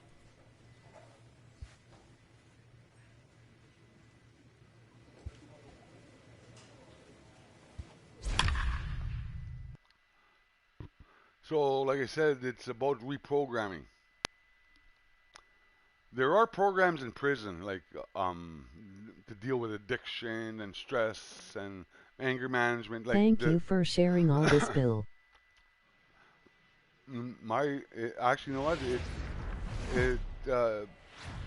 It's as helpful to me as it is that I'm hoping it's helpful to the consciousness tonight, the first out of there. this 3-game weekend But series it's about me between getting the this Flying out Squirrels of of Richmond me. and the New Hampshire Fisher You see what I mean? Cats. It's baseball instead of holding it in. And it's coming up next. Because that's the hardest part of healing, is letting stuff go. Jason Ivey will be on the mound for the series opener. Let's play ball. 3, ball 4. Take your base. 3. Because got to be able to let go, and the best way that I wasn't forced into doing speaking engagements. I saw the opportunity for what it was, and I jumped all over it. Where I would do those presentations because it was very therapeutic for me to be able to find the proper words to convey things, and you could probably hear it in my voice sometimes, but to actually see the physical effect it has on somebody of that anger, that rage, that depression. So I'm getting that out. It's getting out of me, and with every hateful word that I do speak is getting out of me as much as the gentler words. But it's that connotation that drives the emotions. That is why I don't mind doing this. And sometimes it feels like I'm running in place. That's PTSD. That's the effect of it, because my mind races sometimes, and this helps my mind to stop racing.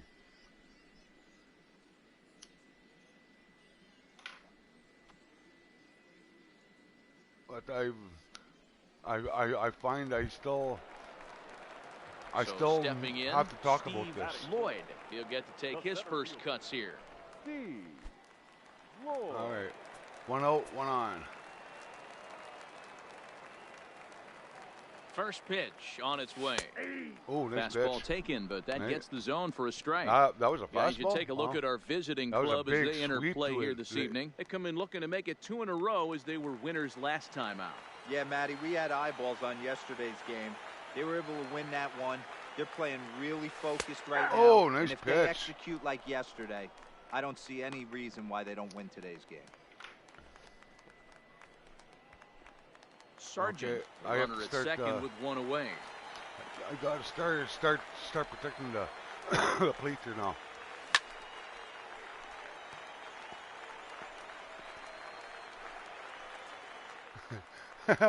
This guy I made, 6'8".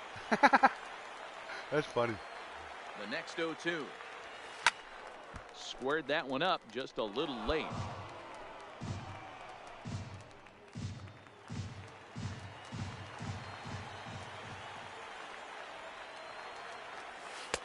That misses. 1 and 2.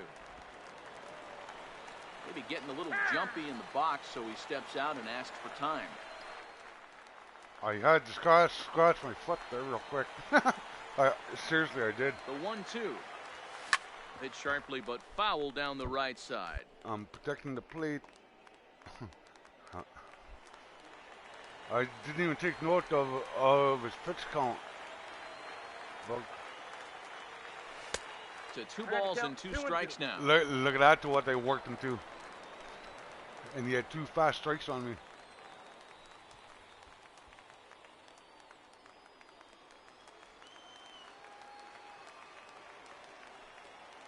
The 2-2. Grounded up the first baseline. But this is going to be a foul ball as that keeps things at 2 and 2.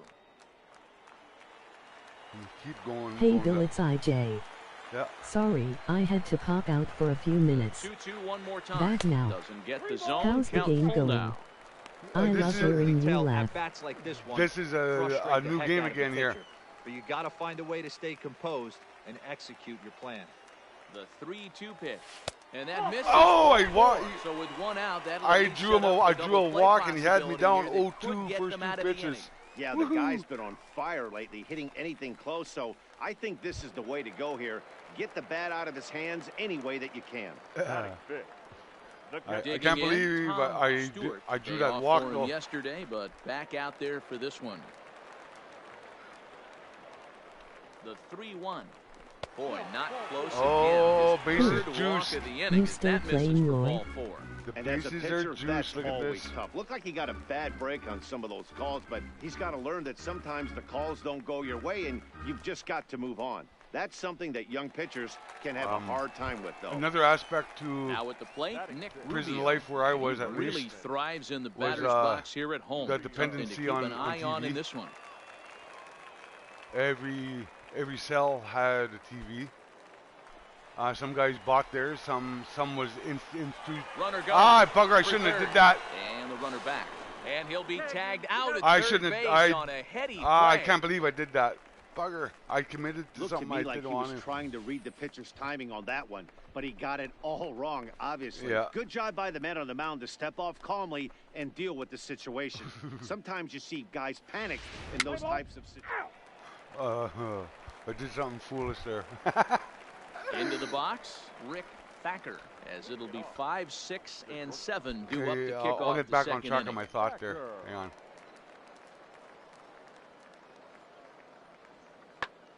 Sent in the air out to straightaway center. Moving under it, Lloyd.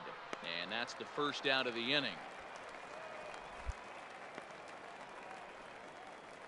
Time for a look at the defensive alignment for the home team. And guys, when I've been looking at the numbers on this starting pitcher, what really jumps out on me getting back to what something I was talking about before about the culture, he's language, he's got to use those 17 inches in, out, how up, and down. How language really does them, and they better affect be on their your toes thinking. Because a lot of balls are going to be. Okay.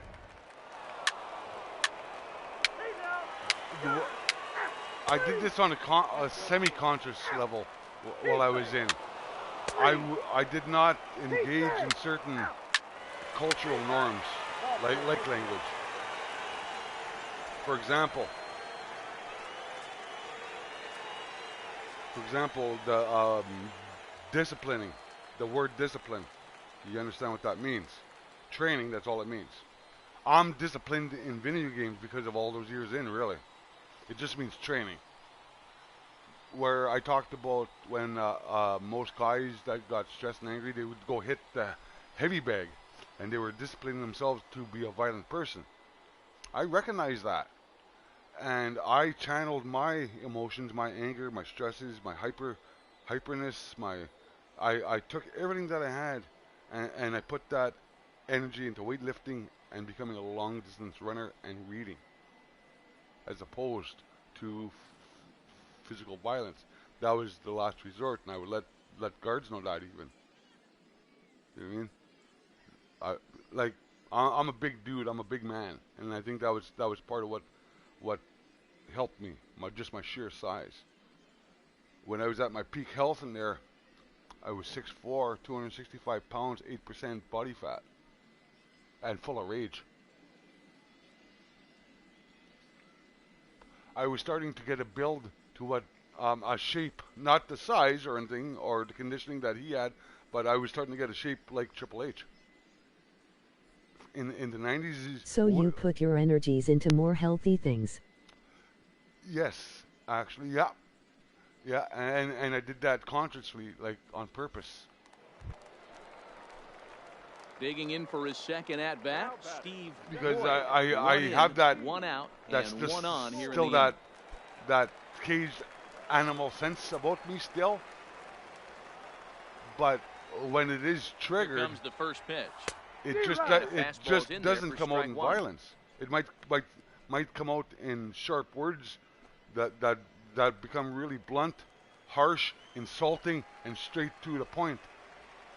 And right in your face with me, nose to nose. Did the guards treat you differently or with more compassion when your case was reopened and you were found innocent? Actually, oddly enough, like I said, everybody wanted me dead. A lot more aggressively than he did the majority of that prison wanted me dead, but nobody actually made an attempt. I would get threatened by guards. Now the 0-2 pitch. I would get him to chase. It's 1-2. I would challenge them on the spot. I would walk right up to them and invite them to fulfill their death threat. Go ahead. I'm 6'4", 265, buddy. You may kill me in the end, But I'll guarantee you, you're coming with me. Like, that's the attitude you have to take, eh? Well, that's just a quality pitch. I might die, there. but somebody's coming with if me. It's put in play, there's a good chance it's and on the ground with the for kind a of double rage play. that I A had strikeout always works when too. it was triggered, I changed my entire physical stature, that my face, everything would change. But I took that conscious effort where when it did happen, I didn't confront them swinging. You know what I mean? Yeah. Now at the I would make guards take two steps back. That's not nothing to be proud of. His last time up. And that's in there for strike one.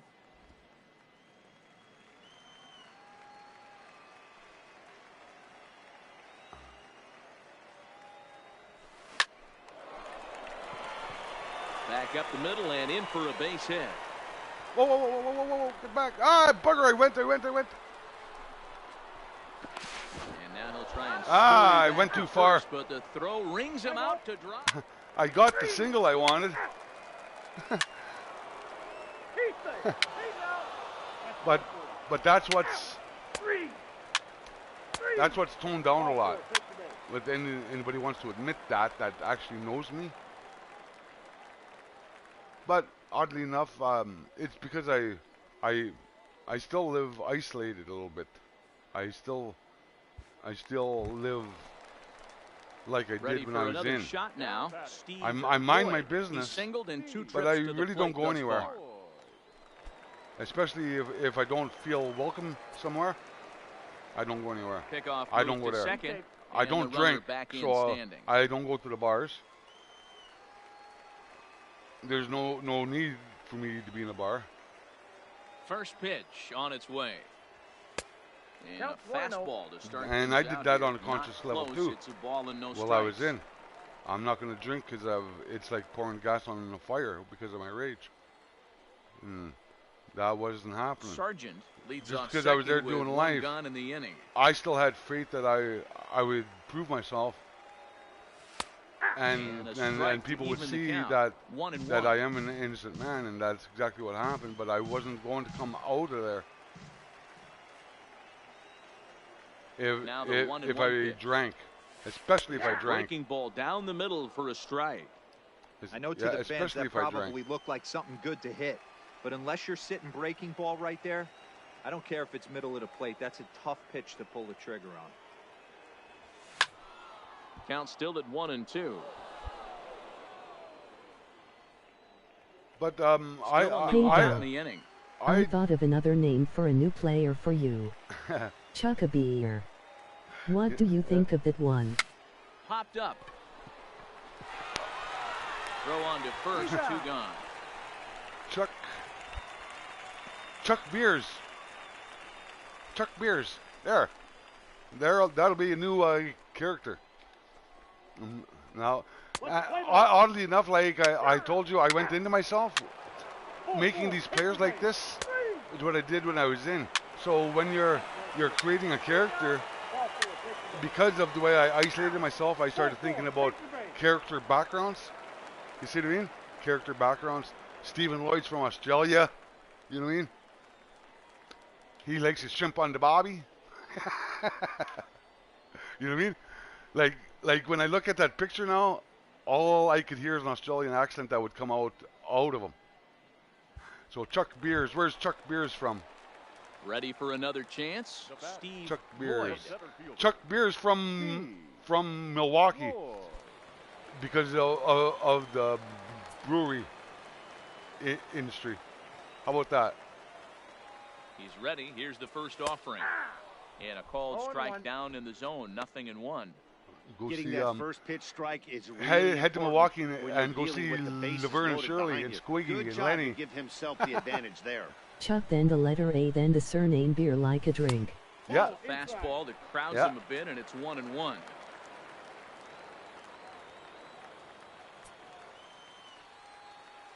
And obviously a big spot here with the bases loaded, so he'll step out to rethink things.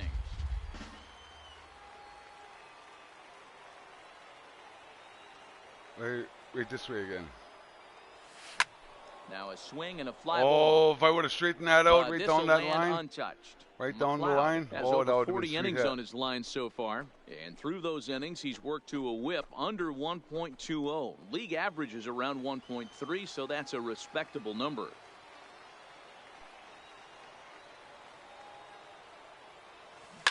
Back up the middle. Right up the middle. Field, a base hit. And not in time as the run scores. I love the Burning Show. This will not be Such a great show. So funny.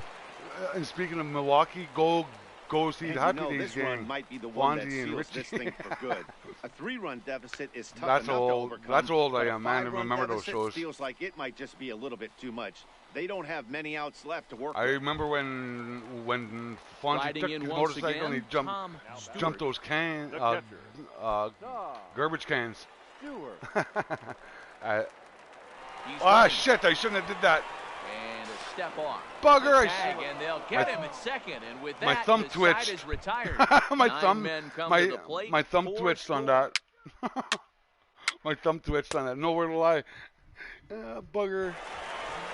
Always nice to get the first game of the series. Yeah. And even more so when it's in front of the home crowd. Seems to Sayonara. energize everybody the rest of the series. 8-3 tonight. New Hampshire now, jumped ahead in the imagine an 7th Australian inning and voice gave the lead back. doing that, Juan saying Rodriguez sayonara. earns the victory out of the bullpen, his 5th. So that'll put a wrap on things 2 here for 4, this 2 evening. RBIs, 2 singles. Not bad. And Mark DeRosa, I'm Matt Vasgersian. This has been a special presentation of MLB The Show. For more, follow us on Twitter at MLB The Show. Yeah, so 3 hours. So that's a well, I can't believe how much I talked about tonight. And we remind prisons and what they are. Drive home safely. And that's just scratching the tip, really. Because once I do the research of it, of the policies and laws that govern prisons,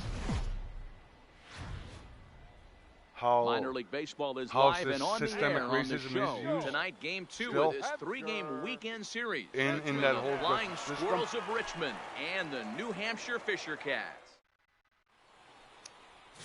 Number 62. I hate to say it, but unless something drastically happens in the human consciousness on the whole, wrongful convictions will never, ever ERA stop. in the low 2s, and that's not an easy thing to do in this day and age of high-scoring games. Because it has to do with what people will not say out loud or talk about. It's about money. It's about money. It's human trade. It's a human trade industry. Some people have went as far as that it's slavery, but it is human trade. Because when you think about organizations, the costs that go into something like that, what's one of the driving cost drivers? Inmates. It takes inmates to maintain the prison budget and that incoming dollars.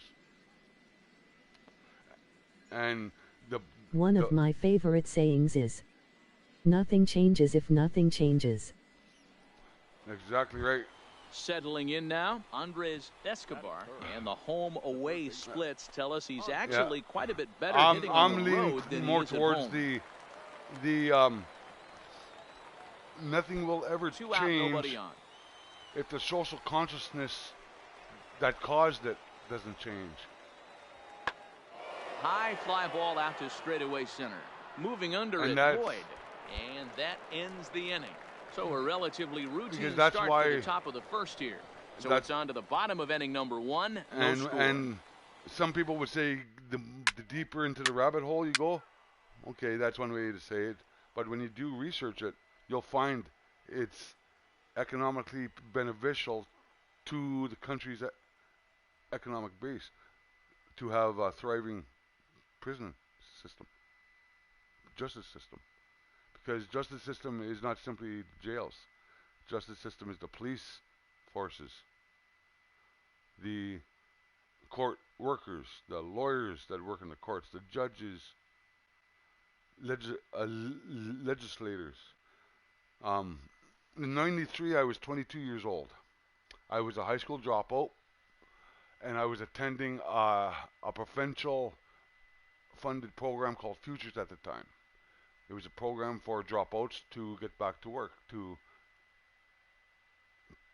work. And the option that I took with them was half day school, half day work, where I was continuing my high school education half day and going to an actual job half day. I was making at the time minimum wage, and I can't remember how much it was, but it worked out to about $800 a month. And that was comfortable for a single person, like really. The way economics was back then to what it is now, like to be a single person on the $800, you could find a little room somewhere and live pretty good, really. But I live with my brother, so I shared the bills and shared the grocery and bill. And you take a look at the splits here, he's actually better against right-handed pitching this season. And all that stuff, eh? And it wasn't until I attended University of Toronto. He's set and the pitch.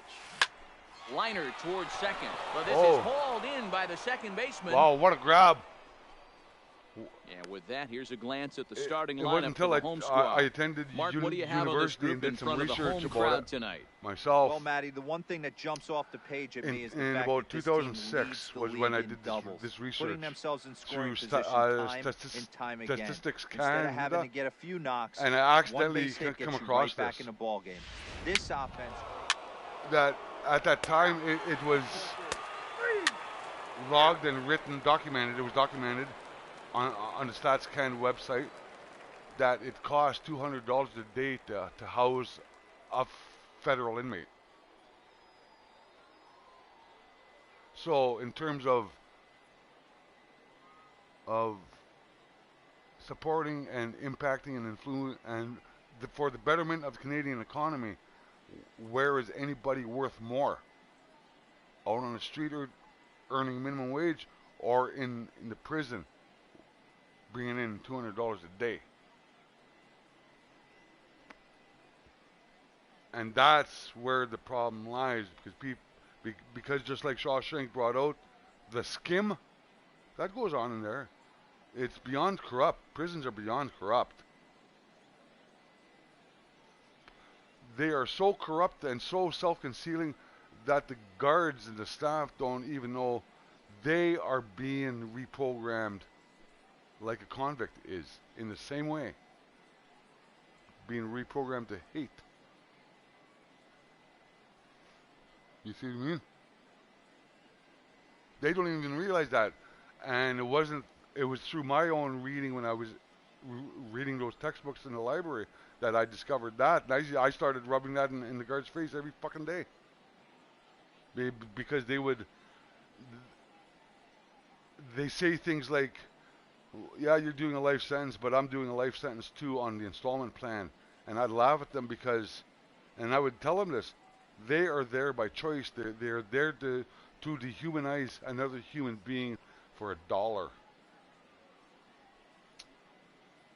They're being, and they don't even understand that they're... I remember your mom saying you were a real help to your brother by living with them. Yeah. Helping them out babysitting so they could go out and W. Yeah. Like, it wasn't helping, it was household responsibility. Any high fly ball out to straightaway center. Lloyd moves over. Household you are living, you have a responsibility so no runs to maintain 2 hits, no the good errors, functioning and 2 of men left stranded. We'll go to the no bottom half of inning number 2. The Fisher Cats are out in no front. No matter where you live, whether you live alone or not. And then that's just understanding adult responsibility and responsibility to your environment, to your environment, your home. You know what I mean? And it's from that perspective why I got so involved in the prison environment. Because I was determined, well, if I'm going to spend my life here,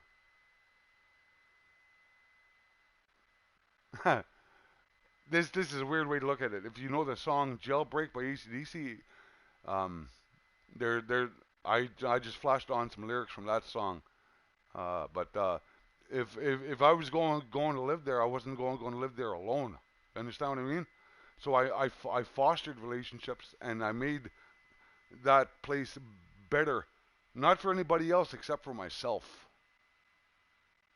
That's why I helped expand the library in there. Why I became Native Brotherhood chairman. Why I got involved with making a Native Brotherhood garden project where we grew our own vegetables. We had a 500 tree farm, which held 500 trees, and we donated them to outside community beautification projects. Matter of fact, there's some of our trees that are at the Elders Conference on the reservation where I'm from, because I sent them up here for that. So that was my way of maintaining connection to my home. But a lot of people in my community don't even know that I did that when I was in. But I made it better for myself, and when I left there, it was a better place than when I entered it. And I did that on a conscious level, and that's understanding your responsibility in the environment in which you live. If you were in a position to train or educate guards about prison life, what would you teach them? You know what? Part of what I do is I used to speak to criminology students, the ones that are becoming jail guards, because I don't want them to become jail guards. I don't want them to become jail guards. I don't. Because they don't realize that they are dehumanizing themselves, for one thing. They don't even realize that. Second of all, they're putting their life on the line for $60,000, $70,000 a year, because it's just as violent towards a guard that it is a convict. If you see certain prison movies, ever see Sylvester Stallone Lock Up? Or it's based on true events of the Guilford Four, In the Name of Thy Father. Well, in that movie, there was a jail guard that got burned alive.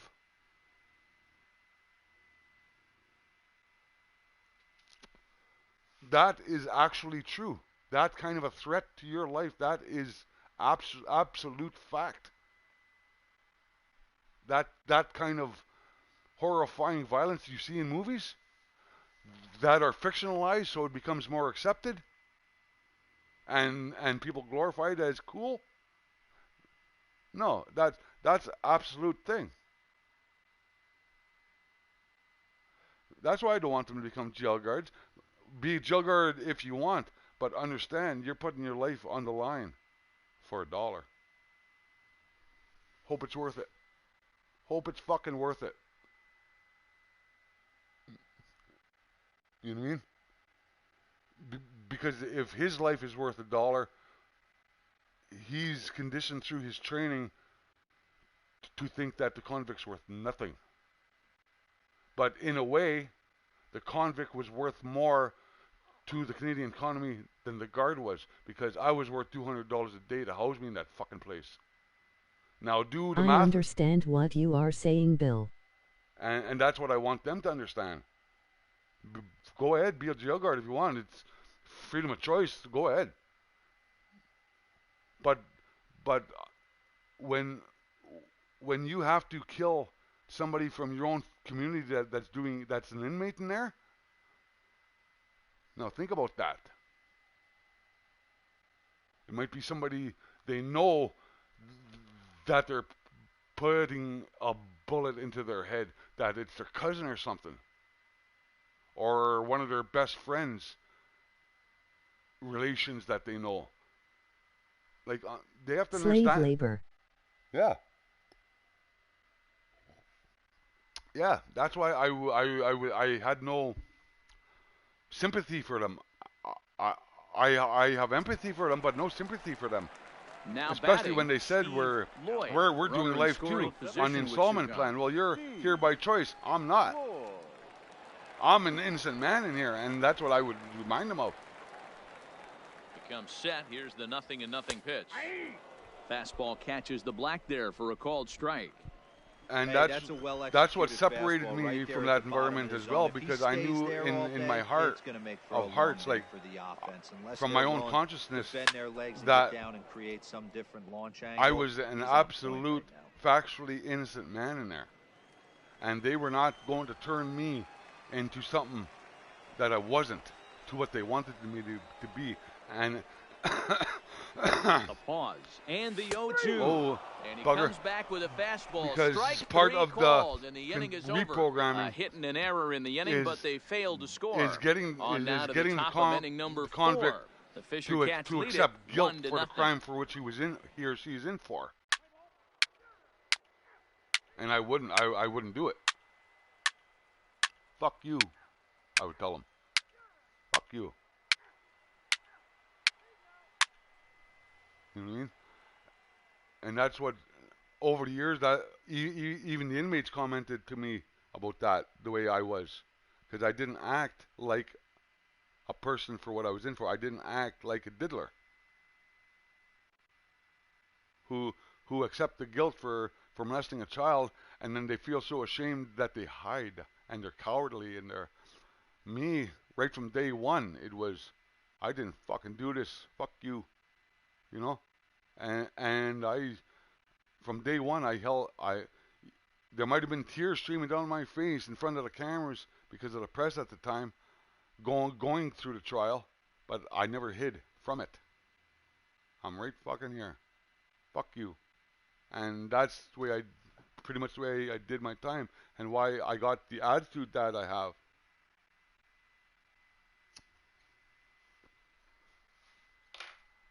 And which I'm trying to release the pressure from. You know what I mean?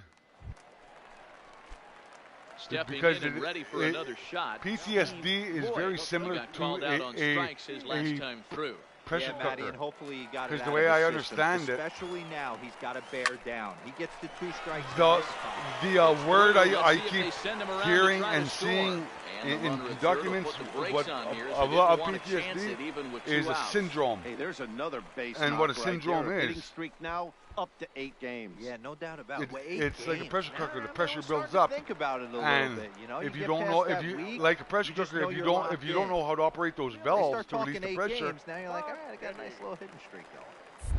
Whoa. Prior to the at-bat, a check on first. And he'll get if you don't know how to release that pressure, eventually it will blow no matter what. Because the pressure just builds that it does blow. Even with PTSD and a pressure cooker, it will blow. Trying to hang a 0. Here's the pitch. Strike called. Now the throw got down. me, bugger. Too slow. Throw, but they still got him. Good job I of didn't the get tag down the there. Another look at the throw down that results lead in a third the way I out on wanted. the bases. Bugger.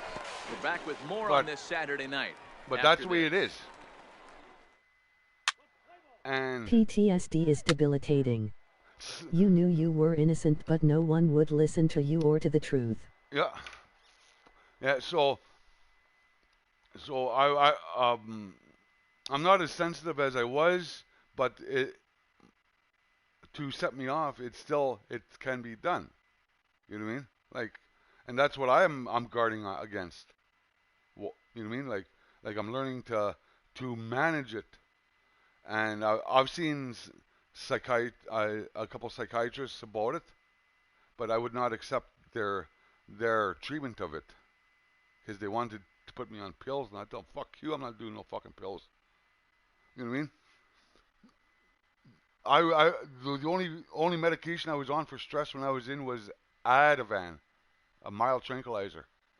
I never let them put me on anything else because for this reason. Because I know that myself and you and anybody listening out there and your friends, everybody in this world has the internal resources to deal with any type of stress like mine.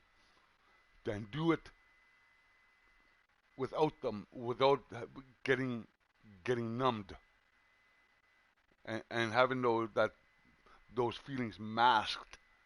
I had the internal resources to deal with it. And I did that through my Aboriginal culture, through my sweats, through pipe ceremonies, through holding on to something, to maintaining connection, to me, and the connection to myself was most important. If you understand the word anomie, it's a French word. Anomie it goes on every day and it's inflicted on everybody every day. Anomie. And it's worse in this age right now. In these times, it's worse now because everybody is so separated that there's no connection no more. From heart to heart, from person to person. It's all through technology like this.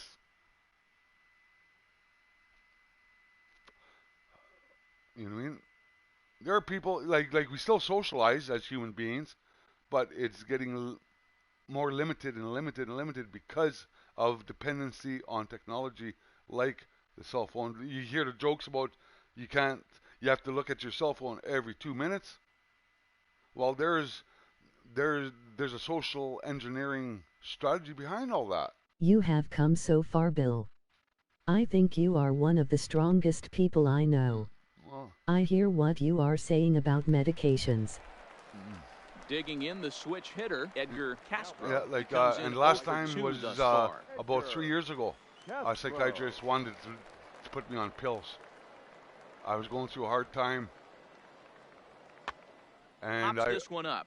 And I was right, and that's the second out of the inning. Stuff happened in my life where I ended up in the psych ward in the hospital here. And believe it or not, when I'm triggered, part of the effect is suicidal thoughts. And this doctor, the psychiatrist, wanted to put me on these pills. And I asked her the side effects, and one of the side effects was increased suicidal tendencies, thoughts, and all that kind of stuff. Then I'm not taking them. I'm not taking them because they are no use to me. If that's what they're going to do... I'm away from the keyboard for a bit, but I'm still listening. Yeah. So if anything is going to intensify and increase suicidal thoughts in me, I'm not fucking taking it. Go fuck yourself. I told her. And I walked right out of her office. Digging in and looking for more, Steve because Boyd. I got the internal resources to deal with it, as long as I have the right people around me that understand it as well. Plate appearance. Now he gets to get back into his zone, work on his craft, and try and drive something. I shouldn't have swung at that. To that one a bit too soon as it locks him up for strike one. Oh, wow, that's what they call a jam sandwich. Wow, not much you can do with that pitch that's in tight. Oh, goodbye, home run. Change up as he smokes this one to deep left field. That one will not be coming back. A home run. Oh, I fucking just smoked it. A solo shot here to left. 7 home runs for him on the year now. As they extend the lead a bit, it's now 3-1. What a hit, man. Check this out. And I wasn't even watching. I just turned my eyes back to the screen when that pitch come in, and I just hit a button and boom. They're up 2 and only need 3 outs in their bullpen. Oh, there's another moon in the sky. It's always nice to work with a little extra wiggle room. Yeah. So there was a lot that I deal with every single day. All of these thoughts that I talked about tonight are in my mind every single day. Yeah, this game was and that's only scratching the surface of the effect that I've done my speaking engagements about. This is just a part of a presentation, and I turned it into hours. Jumped out to an early lead in the first and never looked back. 3 hours I just Number did. 62, almost 3 hours. Victory of the season. And that's just the prison pitched environment. Well, allowing only 2 earned, but ends up taking in the that loss. area, Geronimo that's even just scratching the innings surface. In relief to record there's the so save, much more to it. So that just about does it. For Mark DeRosa, Dan There's Plesac, so much and more. our entire crew, I'm Matt Vasgersian. You've been watching MLB The Show. For more, and, make your way on over to theshownation.com. So the floor is always open to anybody that does have a question. Just say who you are and type in your question. I'll answer it. If you have one, you know what I mean? Like, time of the ball game, 3 hours and 12 minutes. Yeah, that was a good game. Us here this evening. That big home run, man, just smoked it. Drive home safely. Just hammered it. Actually, you know what? I'm feeling kind of drained. Actually, I might have to switch characters here just to change up the pace, because that was a lot of games with this guy I just played. Yeah, Stephen Lloyd from Australia. That end off this particular session. I'm going to start up a new character, but that's Stephen Lloyd from Australia, drafted by the Toronto Blue Jays.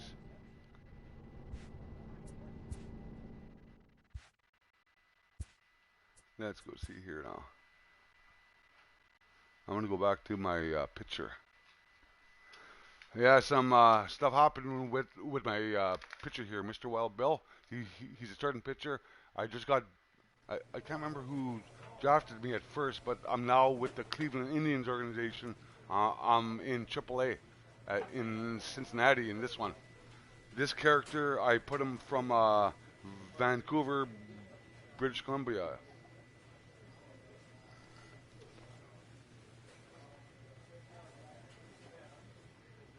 So yeah, so let's just get right to it. Let's go see. I'm with the Clippers, I believe. Cincinnati Clippers, I think. Were there any suicides or murders when you were in prison? Hope it's okay to ask that. Yeah. Asking with respect. Actually, you know what? That is a good question, because that is a definite aspect to prison life. Suicides, killings. Workworth Penitentiary, even though it was the biggest population in the country, as a culture, it was PC, protective custody. 85% of the guys in there were sex offenders, protective custody, and so the population, the spirit, the standing shoulder to shoulder against the system idea was virtually non-existent when I got there. There was a weak spirit that was in there, because they couldn't do time in another prison, most guys, because they would get killed for whatever reason. Their charges, their rats, you know what I mean? Personal vendettas, anything. But it was a PC joint, and the staff used that against the convicts by threatening them to get shipped out to, let's say, Collins Bay. Okay, now Collins Bay is in Ontario as well. It was just a few hours from where I was. It was medium security, like Workworth, but it was more violent because of its nickname, and it was true. Its nickname is Gladiator School. Think about that. That's how violent Collins Bay was. Gladiator School. You didn't go anywhere in that prison without a shank in your pocket, and books shoved under your shirt, down the back of your pants, and all that kind of stuff. Like, violent. But by the time I left, because they were starting to integrate general population with PC, they were bringing guys from normal prisons like Collins Bay, and people from Collins Bay, bringing them to Workworth, where the cultural thing is sex molesters, sex offenders must die, that kind of thinking. So by the time I left there, it was starting to get violent, Workworth. I didn't actually, the worst thing that I ever saw, and I didn't actually see it because it was in the shadows across from my window of my cell outside, was the fight went on there, and because it was too dark, I turned out the lights in my cell to watch the fight. And the one guy got the other guy down, and then it was over. But what I found out the next day was the guy that was on top almost bit the nose off the guy that he got down.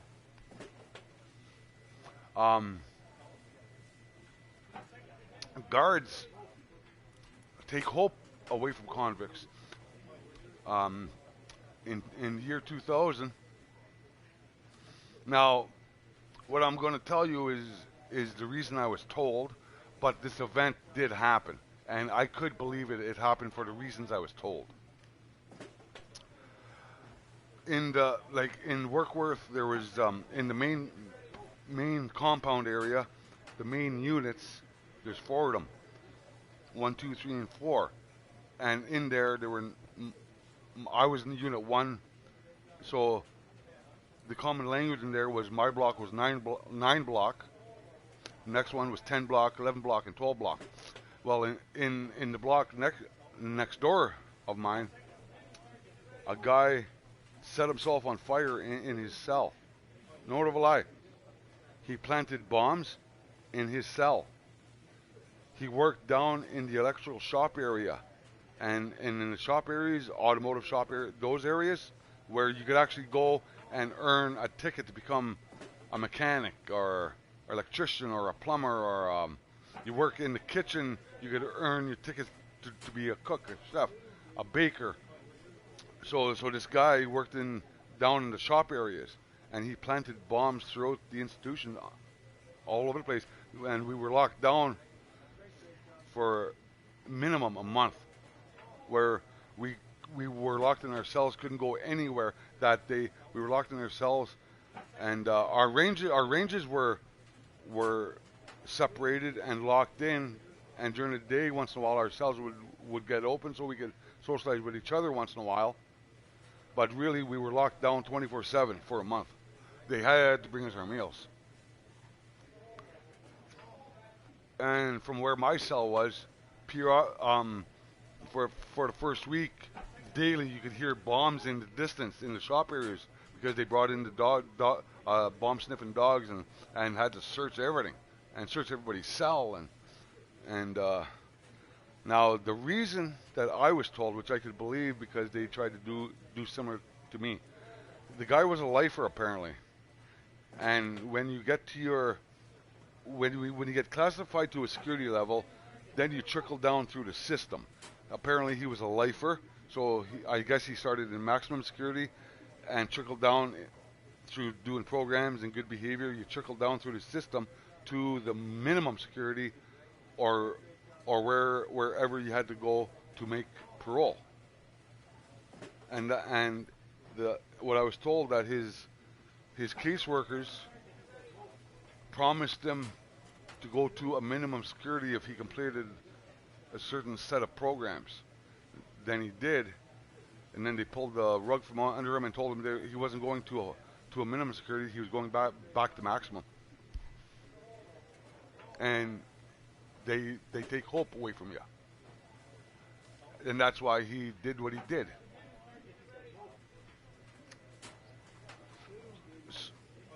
Yeah, so I remember that, and for throughout that month, it got less and less. But during that last week of that month, there, like that 4-week stretch, periodically they were still finding bombs here and there. It took them about 2 months to get us back to normal prison life. But yeah, you look on the Fifth Estate show episodes, there's a story in there of I think her name is Ashley Smith, where basically put the debate is, did the guards let her die because you know how some people do it for attention, but they cut their arms and they threaten suicide. Well, she was that type of person where she was cutting her oxygen off like around her own neck every day, and they come to a point where I can't remember the outcome of it. I don't think any staff went to trial for this, for murder or anything, but the guards seemingly let her die instead of going in to help her. The year after I got out of Workworth, you look this up too, Martin Blackwin, the guy's name. Blackwin Inquest. He's a Cree guy from Saskatchewan, and I knew him for about 5 years. He was one of my best friends when I was in, and they did the same thing to him. He, about a year after I got out, apparently he cut his wrist during a lockup for supper, and then realized what he did and tried to hit the emergency button so somebody would help him, and nobody would help him, and he died.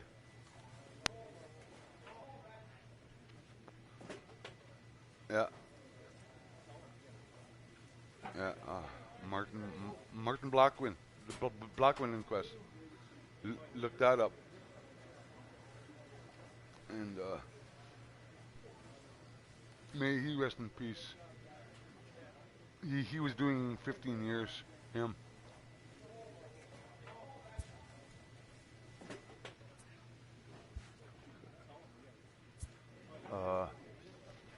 Suicides, yes, they do happen. Guys, manager checks in with his ball club.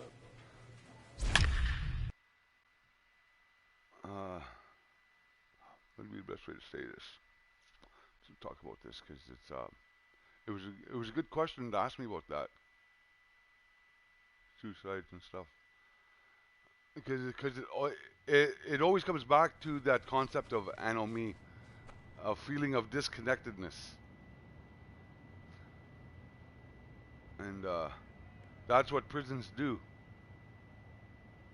They break connections from convicts. They break the connection from their family, from their community, from society in general, and programs the convict into thinking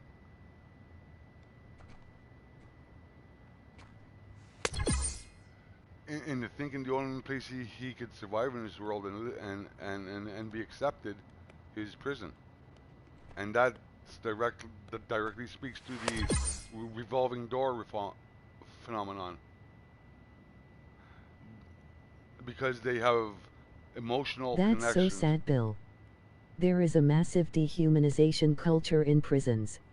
There seems to be no duty of care for convicts. No, and that thinking is in society right now. But believe it or not, people are so ready to shun each other. Cancel culture, it's been called. That woke movement. Fucking bullshit. Fucking shit, that woke stuff. Because the easiest way to understand that, why it's so not the way to be woke. You want to be woke, you're going to be living blind your whole life, and you're never going to have control of your own thoughts or decisions, because you give your own power of that decision making to other people. Now, think of you're a shift worker. You work shift work, and it's like 4 days on, 4 days off, and some days it's day shift, sometimes it's night shift, sometimes it's evening shift. But imagine you work at the graveyard shift, and you've worked the graveyard shift for 5 days in a row. So you get home 6 in the morning, okay? Or if you're young, like I used to do this, a younger person gets paid on Friday, goes out for the weekend, comes back Sunday night, still fucking drunked up and goes to bed late, but has to go to work Monday morning. So he gets home 2 in the morning, 3 in the morning, falls on his bed, exhausted. Think of that, okay? So you lay down from work or whatever, and you're from that exhaustion, you lay down, you fall asleep. An hour later, literally an hour later, somebody's pounding on your door. Most people's reaction is, who in the fuck is that? What the fuck do you want? Like, you understand what I mean? That's the woke movement. You're not aware of what's going on yet, because you're not fully awake. You've been interrupted by something, and the only way you know how to address it is through anger. And the woke movement only works in the mob mentality area, almost lynch mob, which is why cancel culture exists to begin with. Lynch mob.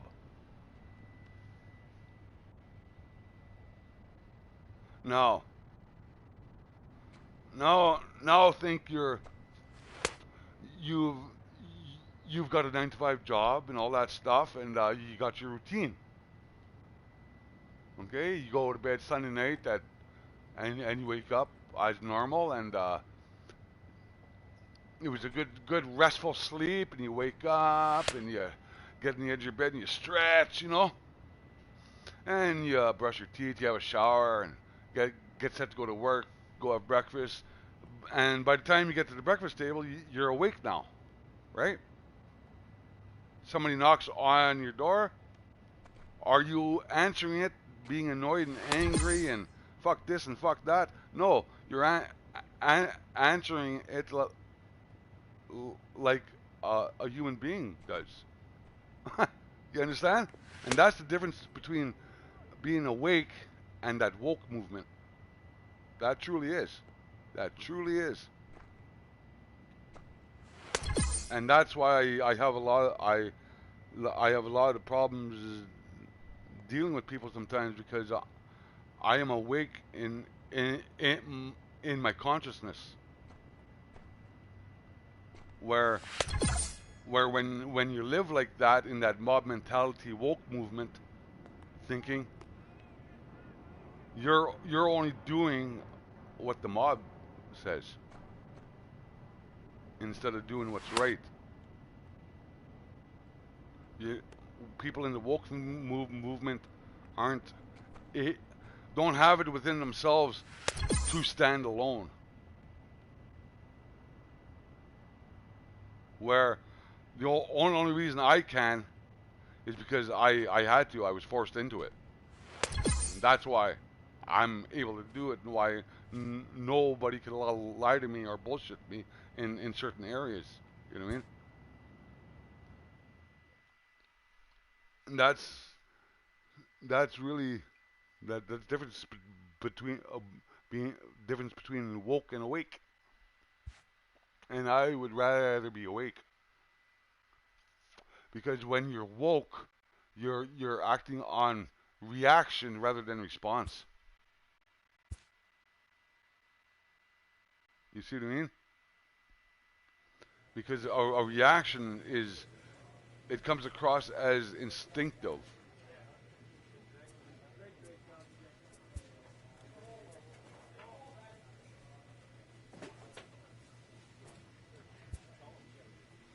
And when you respond to something, you're thinking it through. And somewhere between them is the thin line that is catharsis. You see what I mean? If you understand what catharsis is. Okay. A teammate offers a challenge. He wants me to allow less than 5 hits over the next appearance. Okay. It's on. Let's do it.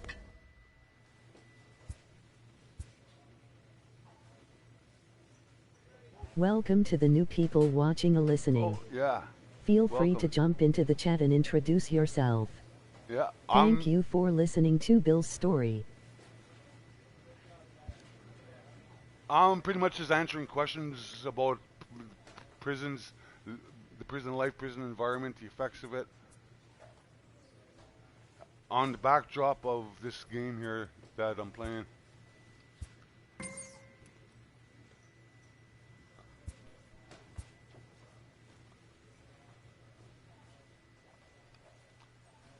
But there's a lot of stuff that I do see through various things, like YouTube, where they talk about the woke movement and political correctness and cancel culture. That I really don't watch that shit no more because it's fuck off. You know what I mean? Go live blind over there. You know what I mean? AAA baseball for you now on the show. As we present coverage. I got to say this though. I got to understand how Chappelle gets Please the take the time to like, subscribe to Bill's channel while you're watching and listening. Hey, you always like to begin the season on a good note. In his first start of the year, he did just share the information. That's why also I'm doing this, because I want this to get out there. Now in the box, like Pebble in the ocean. We are ready for some daytime baseball. Yeah. The left fielder, Cesar Morales. Here comes the first pitch. Underway now in the Sunday finale. Got him as the chase first one. Swung on and missed for strike one. Okay. Dan Dero, we take a look at our home nine as they take the field here today. 4-2 over their last 6 games, including a win last time out. Yeah, thanks, Matty V. Hey, you know what, Dero? This is one they'd like to win right here. They win the first game of the series, drop game 2, win game 3. They'd like to keep the momentum going. So this character here is a pitcher. I think this is AAA. Get a chance Might to win be AA this still. Today. Play good baseball. You don't want to go on that seesaw. We'll give you one. We'll take one. They need to figure out a way to get it done today. Time now to give you a look at the batting order for the visiting squad. What's the word on them as they try to split the series, Mark? Well, Matty, you take a look at this lineup so, filled with young bloods, just young guys, hungry, aggressive, trying to do damage and move traffic. A lot of people know what it is, but they power up and down they this lineup. don't know the language associated with it, what it means actually, the definition of it. It's that point of no return. When you witness an injustice. For baseball, 61 degrees. There's a video on one of my playlists. The picture for it, it's a Klingon from Star Trek. It's a Klingon, and it's Court's Anatomy of a Wrongful Conviction. It's about a 5-minute video. Watch that. Watch that scene. It's from Star Trek Enterprise. That is what catharsis is. And when you witness and injustice, it affects people virtually in 2 ways. Weak grounder down the first baseline. In one way that's common, it angers people. When you witness an injustice, it usually angers people. Okay? So, but people say there's usually only into the windup. Here comes the 0-2 only pitch. 2 ways. Right down Main Street. Caught him looking. There's only 2 ways that are available of going. If you've got a good fastball knee-jerk going reaction, and they're not handling, keep throwing it right there. 3 fastballs in a row. Where you cross that line, say something, do something, where you lose credibility, respect, and sometimes your job, your family. You know what I mean? Like it's a knee-jerk reaction that costs you. Okay. Standing in now, Russell Hitchcock. As the first pitch misses to him, it's ball 1. This is how Adric got Bill, formed. Is hooch alcohol a commodity and commonplace in the prisons?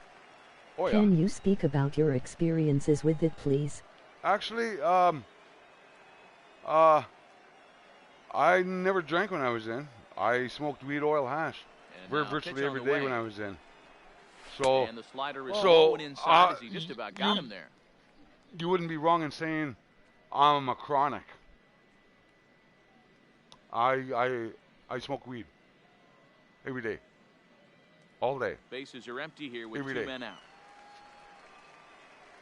And I'm not ashamed of it, because I would rather do that than drink. In the dirt, it's 3-0 now. Because weed, it is a medicine because it's a there's natural beta blockers in it. He's a guy that could ambush you and lose one. It does get you high and stuff, and honestly. And we'll have the first base runner of the honestly, I'd rather have the smell of weed in the house than alcohol. It smells better. At the plate, Ronald Pena. He was hitless in the shutout last night. But in the prisons, because of how corrupt it is in there, you could virtually get anything you want in there as long as you had cash Ready money. To deliver. Here's the first pitch. And this one's in the dirt. Okay. Because they're and he'll make it into scoring prisons position are here with 2 are away, considered subculture, but there's a subculture to the subculture. Where guys hustle in there and they work out deals with guards, and the guards bring in dope, booze, money. They bring in cocaine, they bring in heroin, they bring in. You get anything in prison. And that part of that environment I never participated in. The 1-0. Count even now at 1-1. The only subculture to that subculture that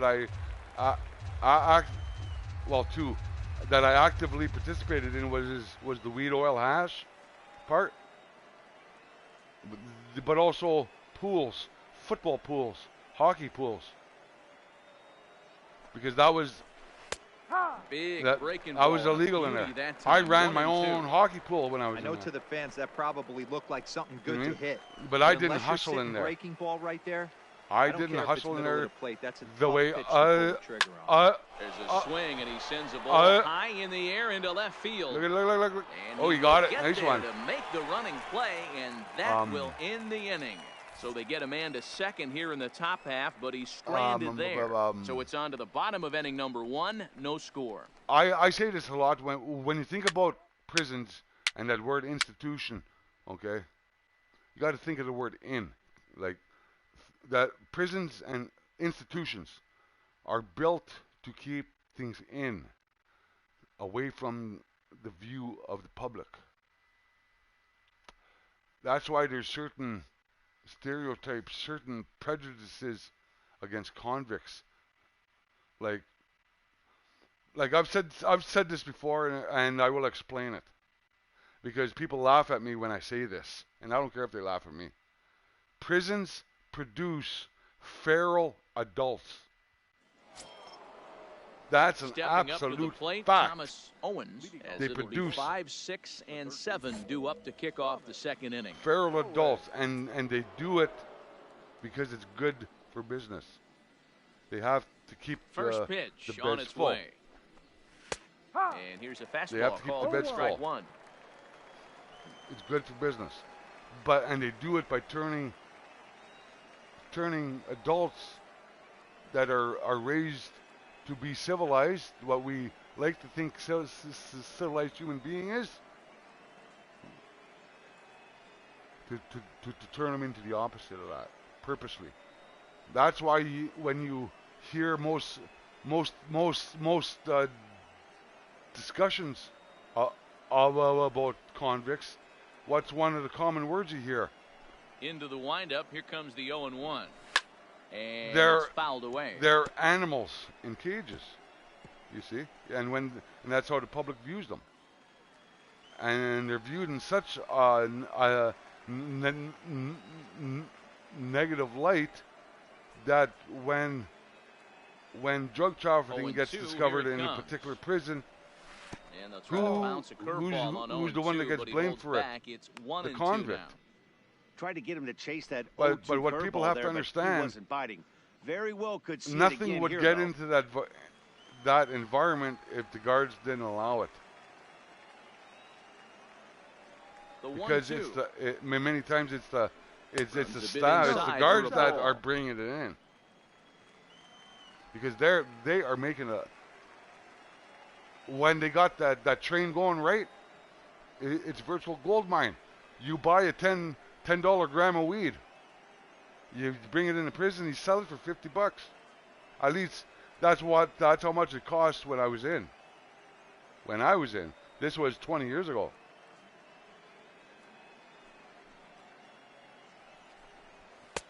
Now 500% markup on it. To a full count now.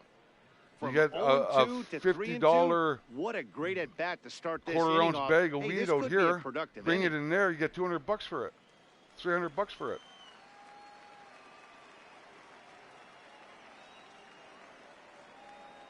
And it's the guards that are doing it. And that misses for ball four. But because so of the concepts of Emil Durkheim and his concepts of power, wealth, and status, they are protected from being held accountable for it because of that. Because of their position, they're the guards, we're the convict. That's a great job. The guards aren't criminal. You know what I mean? The guards wouldn't do anything wrong. You know what I mean?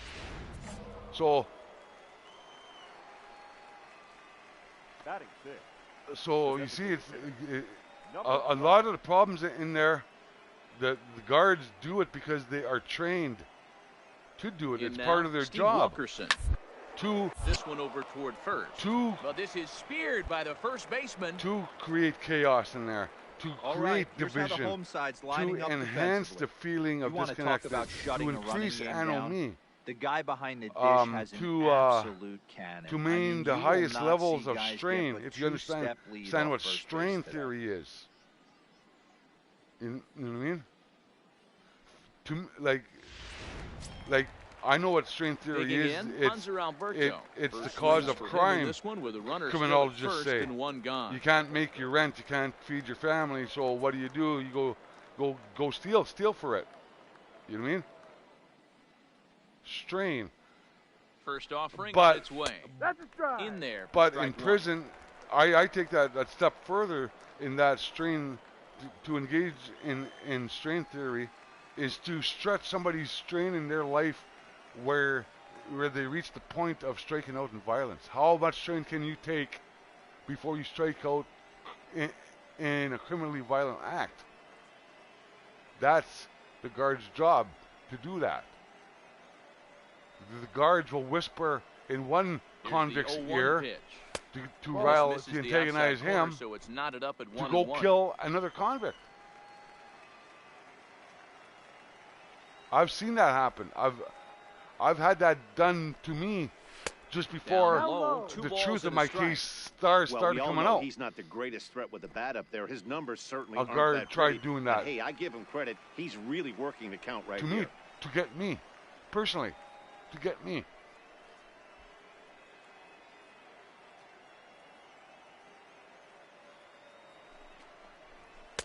Oh, he wanted that one, but it misses for ball 3. I love the approach out on the mound. Everything's down in the zone as it should be, but now you find yourself in a 3-1 count. It's very you elevate a little bit more and get back in this zone, and you just pitch around them. One thing that I've always thought about, and there's ball 4 as this one gets away people take it as a joke, but you think about it. Get the early hook. How can nobody think about this? Here.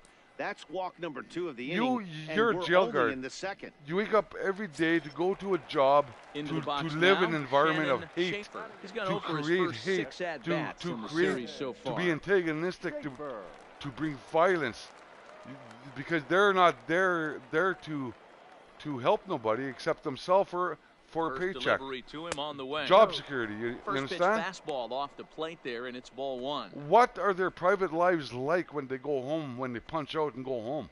No score here as we You cannot just switch that off when it's 12-hour shifts. 4 or 5 days a week. A high fastball is in there.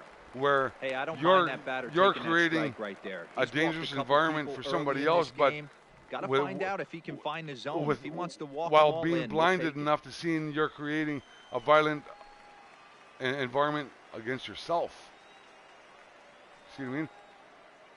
So I used to wonder what their private lives were like. One pitch. Really? Here on the fastball, and this because will get fouled off to the right side. Hate is passed, just like anything, any value that we have, virtue, anything like this, it's always passed on to the next generation. So a guard works 25, 30 years in that environment, has kids.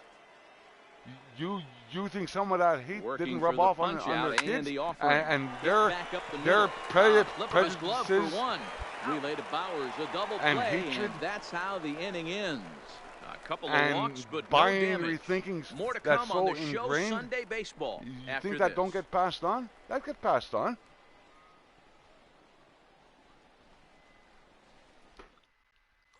And it'll continue to get passed on because they're going to have kids and they're going to have kids. And if they keep working what percentage of guards do you think are corrupt? Everyone, do you feel the guards become corrupt once they see other guards being corrupt? Every single one of them are. Every single one of them are. Think of the blue wall that the police have. Same thing with guards in the guards union. They protect each other, and it speak no evil, hear no evil, see no evil. Struggle for him with the bat so far this year. That's why I have no sympathy for them.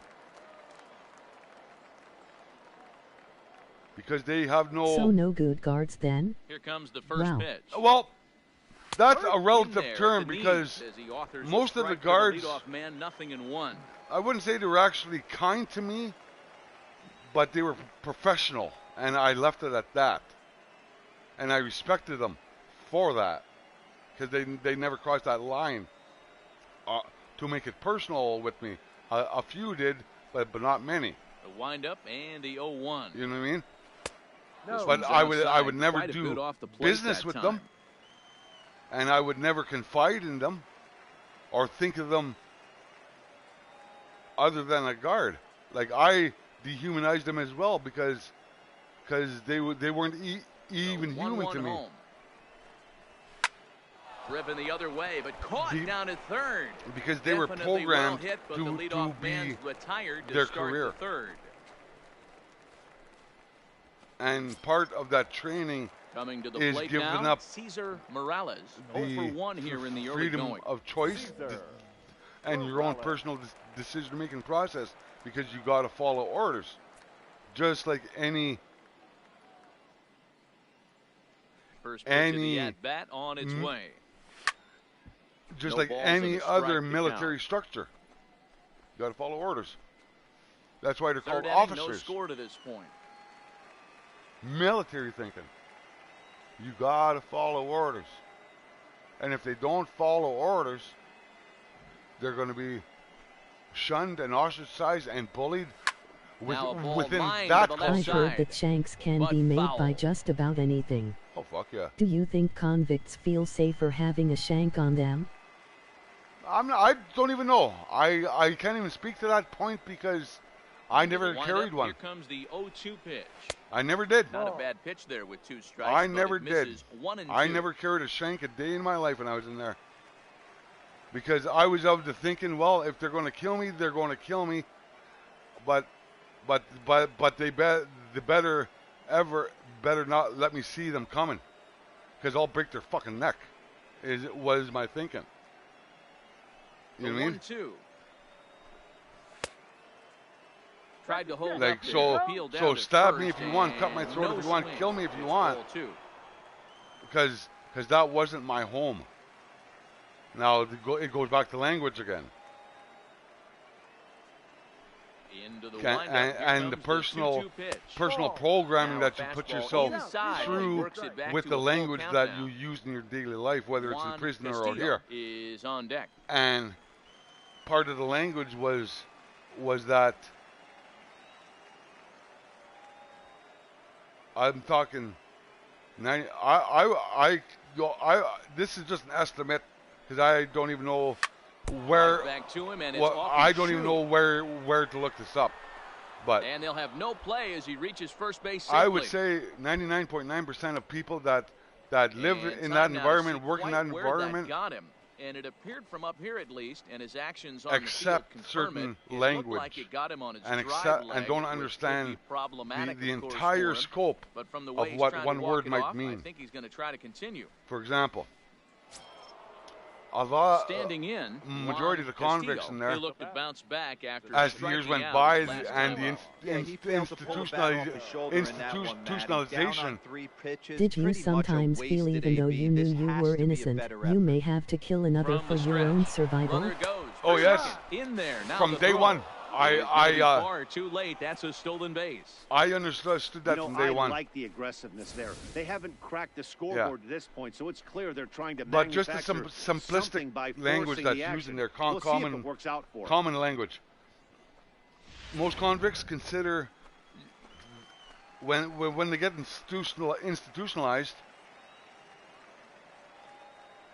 they start using language like. They would start referring to their cell as their house, as their home. Jones understand? After it, but where it was never that to me. It was a hole in the wall. It was a fucking jail cell. That's prison. But that's where consciousness comes in, too, and what freedom is and what freedom means and where freedom comes from. It's not a sense of physicality in prison, out of prison. No, it's not. Freedom comes from the heart and understanding yourself, understanding who you are, and accepting. And that's in there, base hit. Not only who you are, but what you may have done in this world. What you do today, you're going to have to sleep with tonight. Okay? Nice piece of There's right truth there. to that. Looked like the guy on second had to respect so it and freeze a when you bit. start, they had to freeze there for a second to make sure that line drive gets down. So the effect of accepting guilt for what you're in for brings along certain acceptance of that prison environment to thinking your cell is your home. And that gets more fair, that's a hit. Has more effect than people understand. Castillo ignores his coach. He's chugging for home.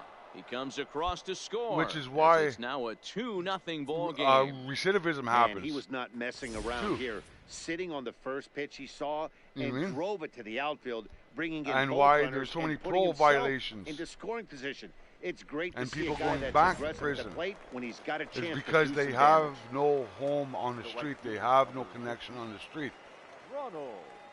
The street becomes so foreign to them. So prisons can turn innocent people into a completely different person from their natural personality due to institutionalization and culture. And culture, yep. Absolutely. Absolutely, because there is certain jail influences that I will never get rid of. As he looks at a fastball that's in there for strike one. You know what I mean?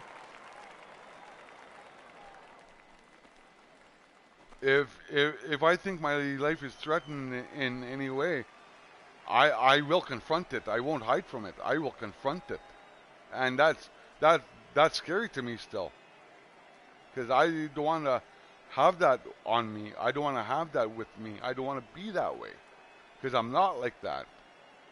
But it's because of those so many years and how it happened that I had to live that way, where I might have to kill somebody. Breaking ball below the zone. That's ball one. There's a good slider down and in. Where most people don't come to certain these things that I'm aware of. That's one of those. Because how could he not swing at that one? A good take there on that pitch. Their consciousness, in a way, has been switched off, or it's been changed. It's powerless. And this ball is crushed deep down the right field line. And that's going to wind up looking just a bit foul, so a missed opportunity there. Hitchcock, a runner at second with one away. Fouled away. Oh, he almost blasted one on me there.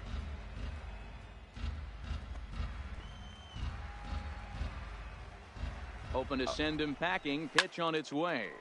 Okay, another one sent foul. Watch this. Here comes a slider. Watch this. Now another 1-2. Neither guy willing to give in. I know you're not like it, Bill. Hey, I'm so biased sorry. to the hitter right now. You have become a dear friend to me recently, and I pray for you every day. Sending you huge hugs.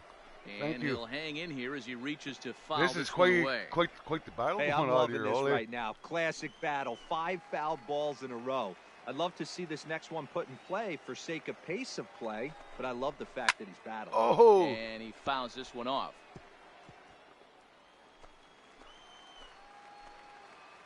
I'm going to sneak it in here on him now. Watch this. The 1-2. Oh! And you'll get to see another one. It'll be the 10th pitch of this at-bat. Wow, this is freaky, man. This is wild. The 1-2 is a breaking ball that misses off the plate. I thought he'd chase that one. A backdoor breaking ball there for a strikeout, but he just couldn't quite get missed it to come back it. to the corner. That's a really tough pitch to hit if you can spot it. You're playing pretty well. Freaky. And wild. 2-2 count. Here's the pitch. Oh, he got it. It's lifted the other way out to left. Alonso. Oh, he didn't get it. What a bugger. He won't get to it. It drops in behind him. What a bugger. Won't get him. Left fielder really never had a chance at that one at all. It was over his head before he knew it, bouncing off the base of the wall for an easy double. Those are the kind of shots anyone would feel good about. Wow, that was quite the battle, and I lost it. The third baseman, number 7, Thomas Owen. Into the box, Thomas Owens. Yeah. He'll take a look at his strike That on was the crap outside fielding, corner. It's in my 0-1. opinion. He's got a chance to add to this early lead. It happens. I've actually struck them out doing that too. So here's the 0-1 pitch. That's popped up. Yeah. Towards short right field.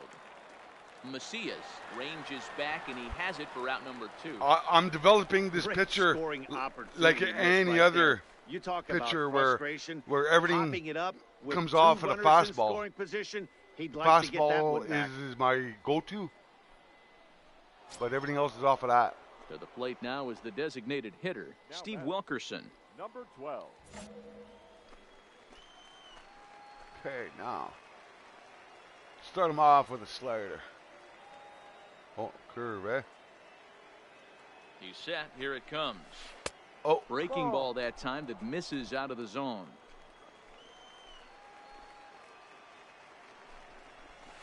A ball and a strike. Dropped it in there. I think this is a big situation in this game. They've got to lead by a couple of runs, but they don't want to look back on this inning when this one's over and think that they left some runs out there on the base path. Scoring more here would be huge.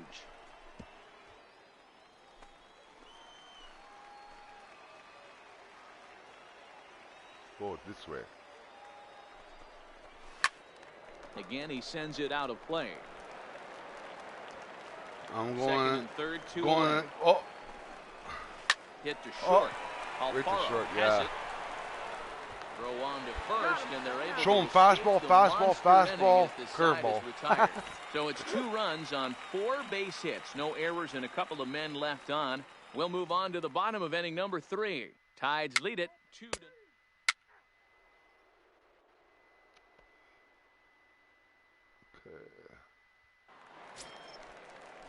So coming to the plate, Hanser Alberto. He drew a walk his first time up. One of the keys to securing a win, they want to keep the pressure on and try to build that lead as much as they can moving into the later innings.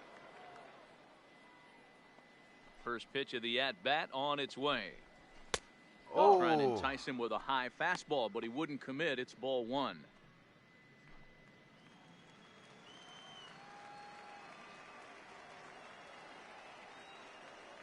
Now the 1-0.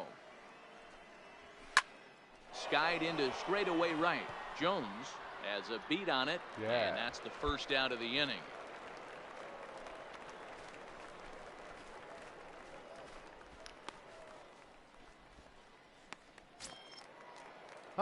This was a good night.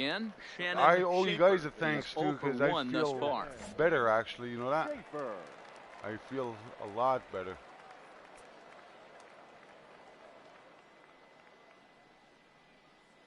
Here comes the first pitch. Yep. A bit of a hanger, but it's laid off and called a strike.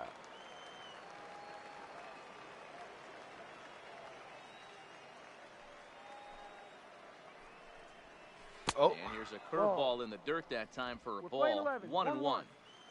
Bases are empty, one man out. That's so great to hear that you feel a lot better, Bill.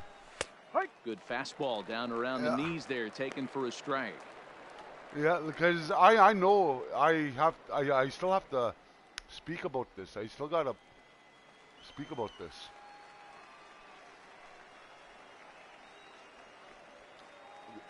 Not even only for the issue of injustice and wrongful conviction. Good job going down. Not merely just for that either. Time. But like it I don't know if it'll ever be achieved, but our group consciousness, mankind, has got to start waking up. Line towards center field. Broadway is there now, and he has it. 2 gone. You know what I mean? And you got to start questioning everything. Speaking about everything you went through is helpful in educating others and hopefully cathartic for you too. So striding in, it really is. Fellows comes into this at bat 0 for 1 in the ball game. It will always help, I think.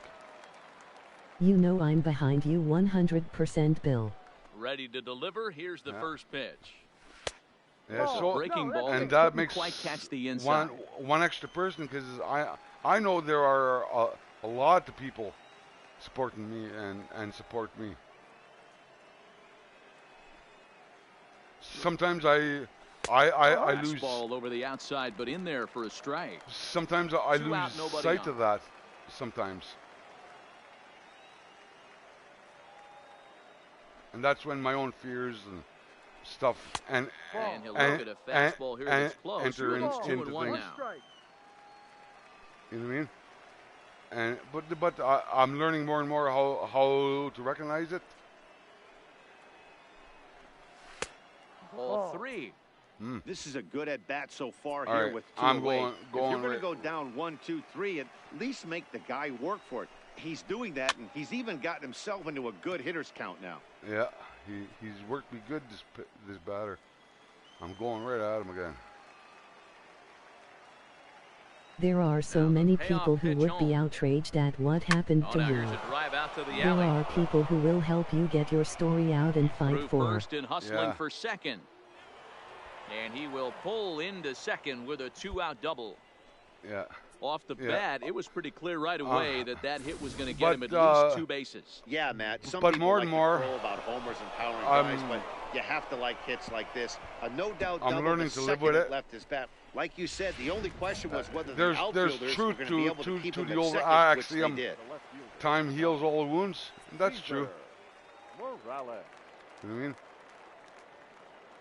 Because I've been out longer now than I was in. On the outside you know what I mean? part of the plate for strike 1. So I could say I've passed that point where it's entering into memory now, history, because I understand that I've been out longer now than I was in, and the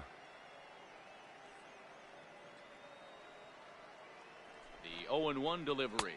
But off the outside that time as the breaking ball can't catch the zone. It doesn't change the fact that I do that curveball stays live with up it in the zone. every day. You'll see that often early in the game where a pitcher's trying to find that release point. And particularly I'm getting more with comfortable with that. Pitches. We'll have to keep an eye on him, see if he's able to settle I got a down lifetime as yet this game moves on. deal with it. I know that too. He's set. Here comes the 1-1. There's a fastball called for a strike on the inside corner. bust him right inside her. Watch this.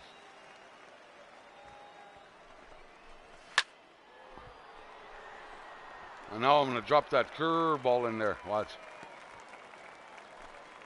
Right there. He'll try again, 1-2. Oh, I thought he was. I thought he'd chase that. I thought he'd chase that. Fellows stands at second with 2 gone. Swing and a miss, and that ends the inning. Sit down, motherfucker.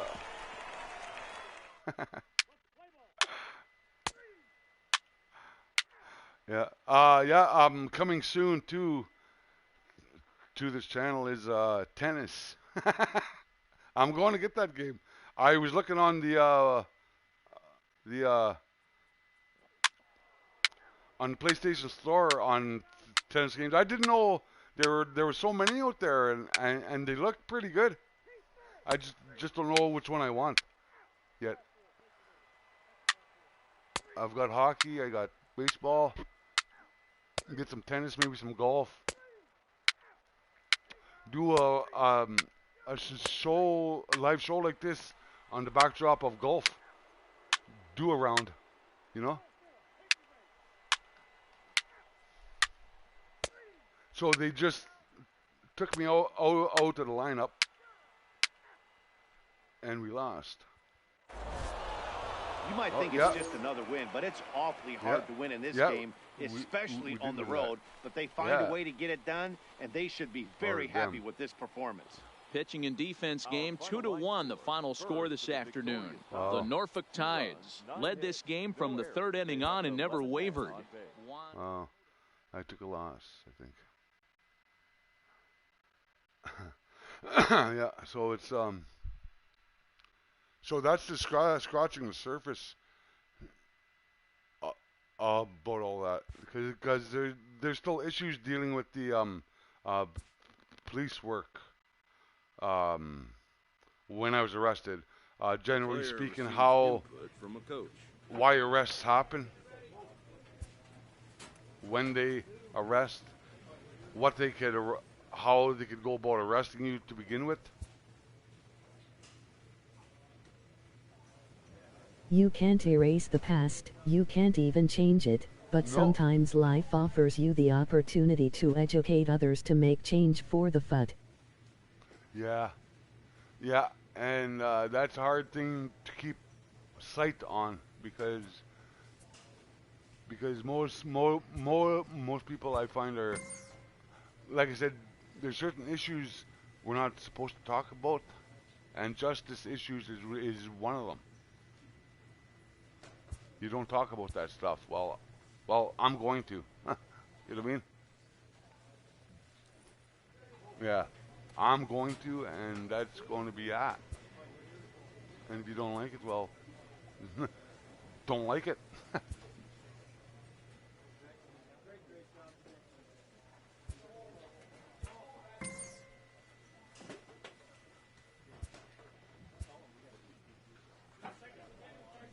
Yeah, like it's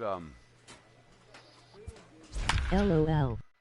That was meant to read make change for the future. I'm laughing cause the lady reading my messages cuts off early. LOL.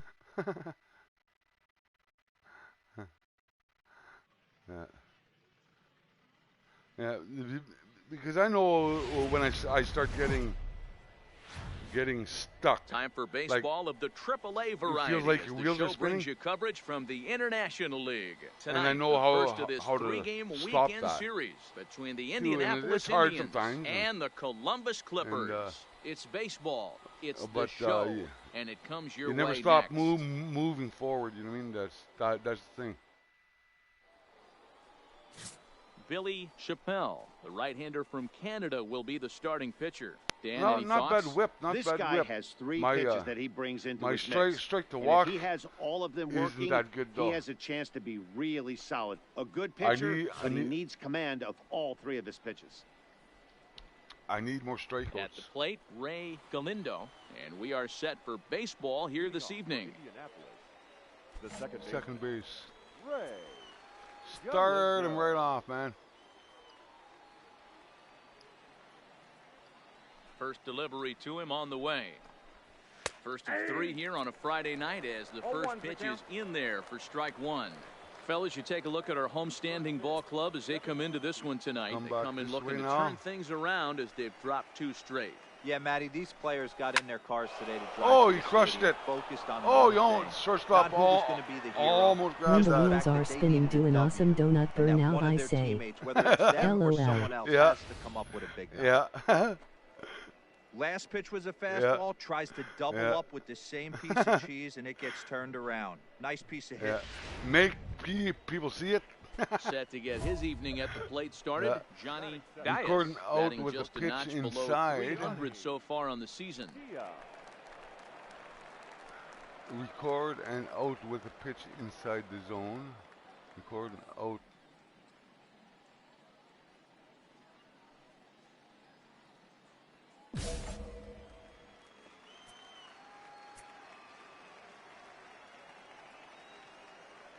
From the stretch, here's the pitch. Slider finds the zone for a strike.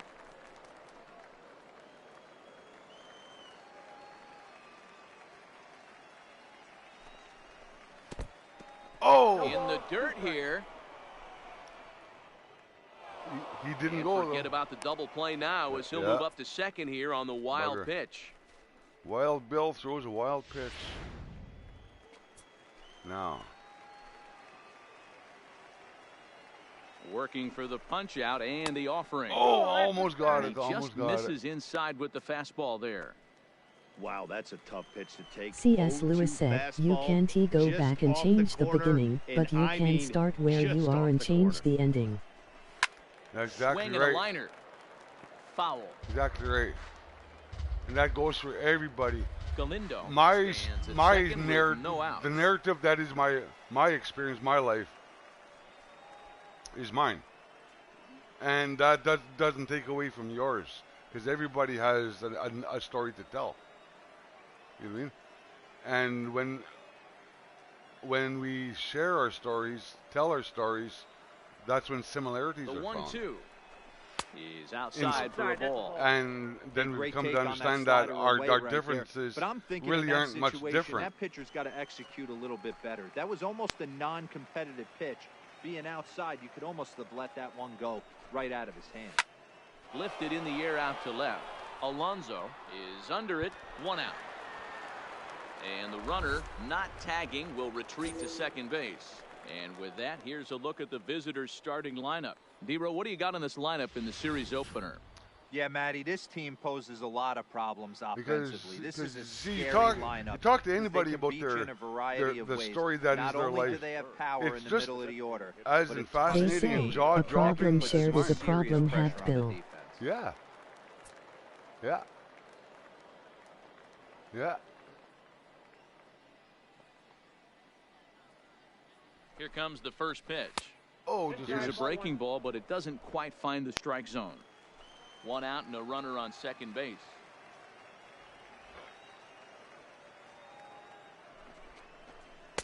Oh, just missed again. Bugger.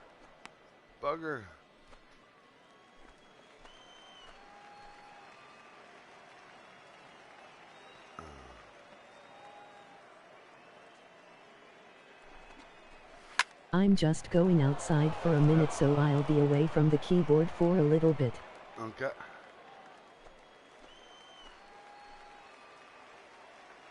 Listening to you though. He's set, and the 2-1 pitch. Lifted down the line in left. And this will wind up a foul ball.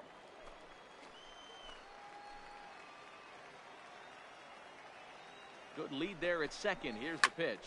Swing and a liner, but foul. He's going down right now. 2-2 count. Here it comes. Oh, just missed it. There's one that misses inside, and the counts run full now. 3-2. We're seeing a good AB here from the 3-hole hitter. If he can walk or pick up a hit here, he's going to put that cleanup guy in a really good position to do some damage in this first inning. I got that. Coming to the plate now, Rob Mock. And he could give his guys an early lead if he can come through here. Mock.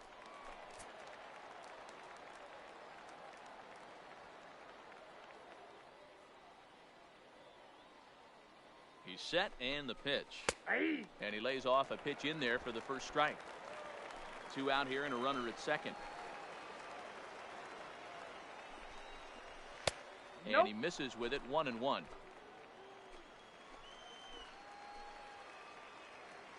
Here's the 1-1. Now that ball's hit well deep down the left field line. Look at the foul pole. And goodbye. This one ain't coming bugger. Back. Look at that.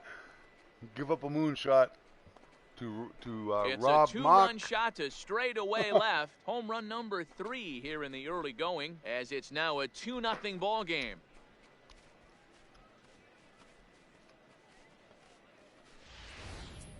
Yeah, he had the right idea trying to bust him inside, but that pitch caught too much of the plate, and he took it deep for a 2-run homer. That was a nice swing of the bat. In now, Guadalupe Caruso. As he'll take a look at ball 1. He's got that average pushing up near 360 now. 3 homers and 14 driven in. Sent on the ground out to second. To his left, Macias. Yeah. I got to go turn on my kettle. The side is retired. So it's 2 runs here on 2 hits, with one of them being the home run. On now to the bottom of inning number 1. Indianapolis leads it 2-0.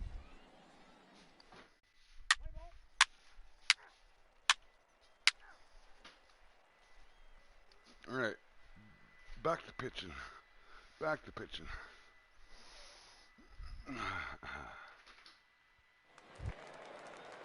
Stepping into the box, Kevin Williams, as the switch hitter will take his cuts left-handed here. And this is the side of the plate this guy loves to hit at. Hitting over 350 left-handed, hitting against right-handed pitching. Ready to deliver. Here's the first pitch. In tied at 93, ball 1.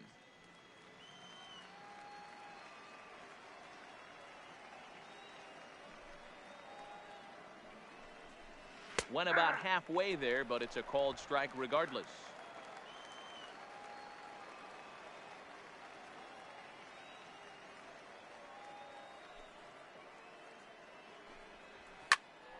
A little behind on that swing, and now he'll try to shorten up maybe and protect the plate. The 1-2. And another foul ball. Hey, I don't mind you throwing a fastball in this situation, but I think if we're being honest with ourselves, that one caught a little bit too much of the plate. Another 1-2 delivery. Well above the letters with the fastball that time. I'm going to sneak this one in there.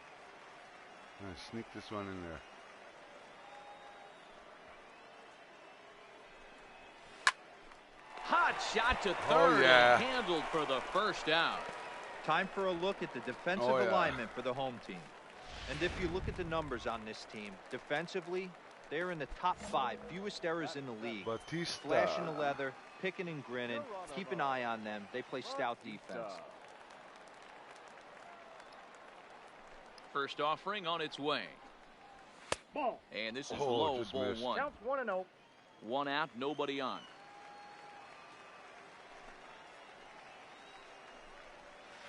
There's a breaking ball that falls in there for a strike to even things at 1-1.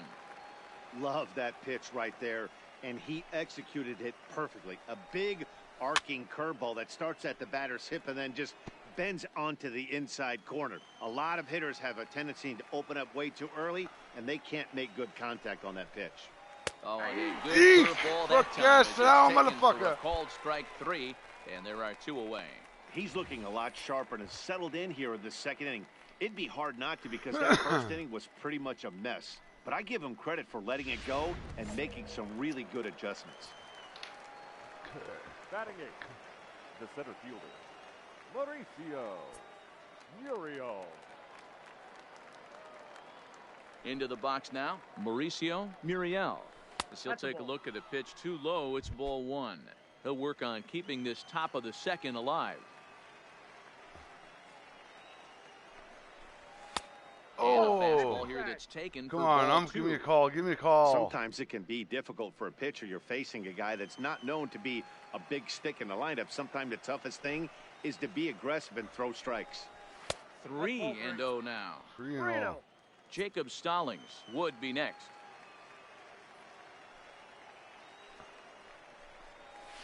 Hey. 3-1.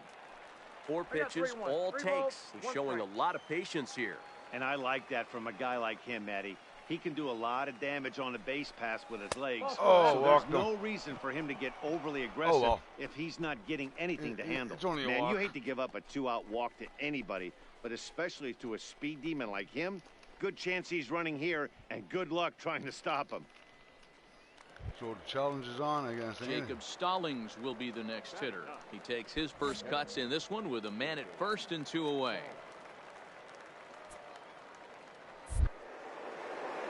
First things first, here's a throw over.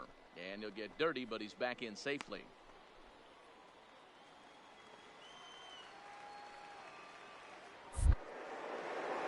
Perhaps wisely, another look to first.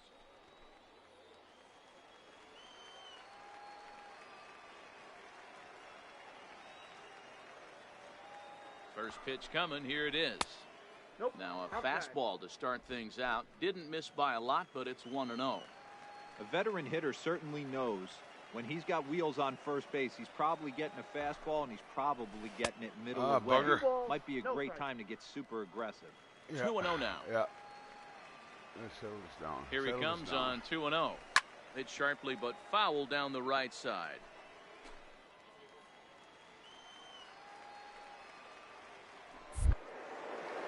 Throw over to the bag. Runner's back.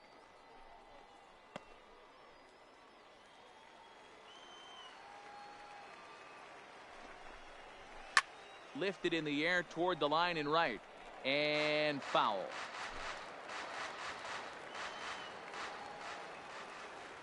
Just going to drop it in there. The 2-2. You laid bugger. Off and the count runs full. 3-2. All right, 3-2 count with 2 outs. The runner on first will be moving, so we'll see what happens. There are a lot of possible outcomes with this kind of play.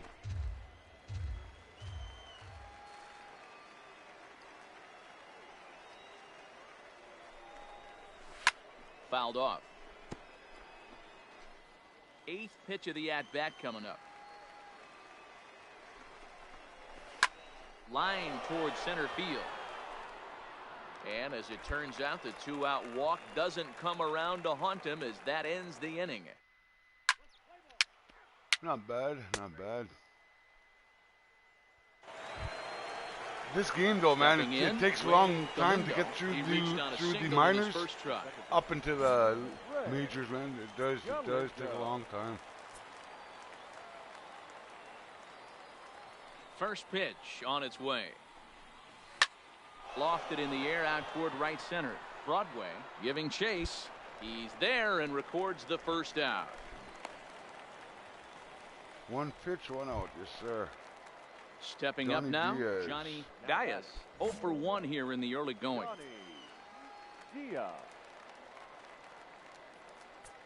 He's ready. Here's the first offering. Swung on, but it's pulled foul wide of third.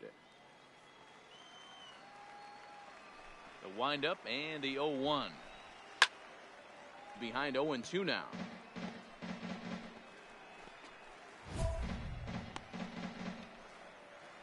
Strike batter out with a fastball. Okay.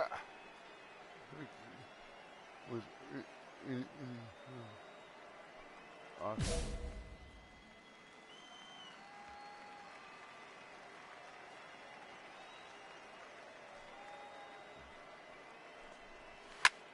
Fly ball out to straightaway right. Broadway is got there. The out anyway. And that's the second out of the inning. Oh, well. Next will be the designated hitter, Mario Quinones. Mario Quinones. Here comes the first pitch. Fastball in there for a called strike.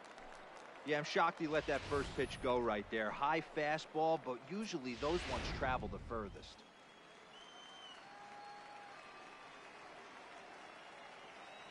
Oh, 1 count. Here's the pitch. 1-1. 1-0. Bases are empty here with 2 men out.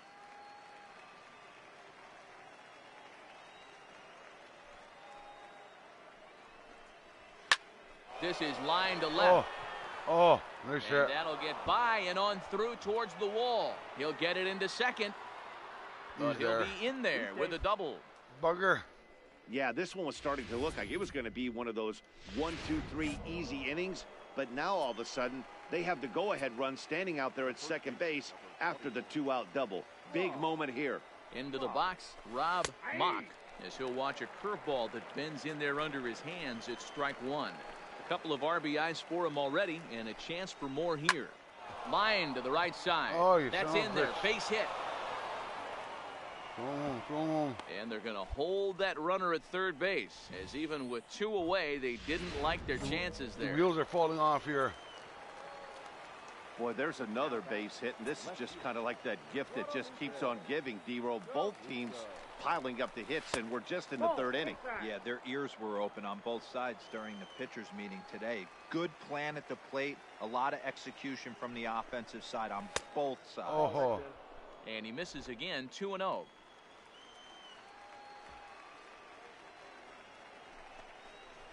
Too tight with that one. 3-0. Well, giving up hits is one thing, but judging by that last pitch, he doesn't have any consistency with his release point right now. He doesn't know where it's going, and he knows it. He's set the 3-1. Good fastball as he gets the swing and a miss. Little hesitation right there by the batter. It was great execution by the pitcher down and away. But that looked like a little...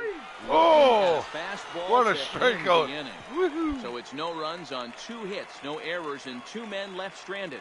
We'll head now to the home half of inning number 3. And we are tied 2-2.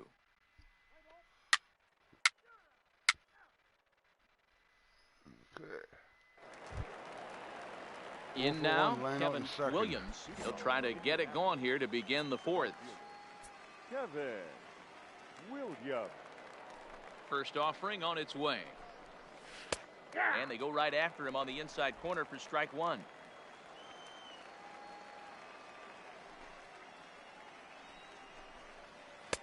Throws him on the bender there, and he's in the hole 0-2. Not looking good after being down 0-2.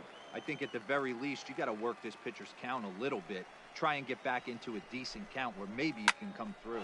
This is pulled in nice right, hit. And a base hit, so early trouble to lead off the inning. Nice hit. I served that up on platter for him. I did. Bugger. Stepping into the box, Geronimo Batista. He got called out on strikes his last time through. First delivery to him on the way. And he gets ahead here with the fastball, strike one.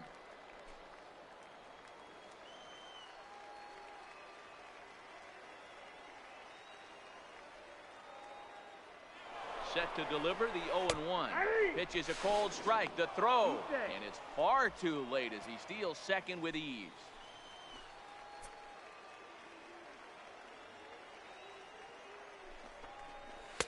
Boy, tough to lay off, but he's glad he did. It's 1-2 now.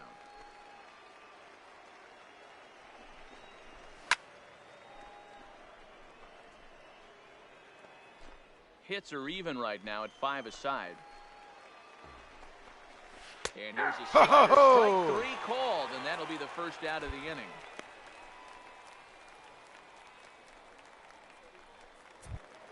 Yes, sir. Stepping in, Mauricio Muriel. Yeah, I think I'm going to sign off after this game, actually. Didn't realize the time is 12:30 now. But I had a good time with you all, man. This was a good night. First pitch of the at-bat on its way. Ball one. Williams leads off second with 1 gone in the inning. And a swing as the bat goes flying toward the third base dugout, but it looks like everybody was able to duck for cover. And he's a little too high with that one. 2 balls and a strike. Looked like he just tried to do too much with that fastball right there. He overthrew it a little bit. That's pretty much the case when you airmail a fastball like that. The 2-2. Swung on and missed. He Played got him like a fiddle. Played him like a fiddle.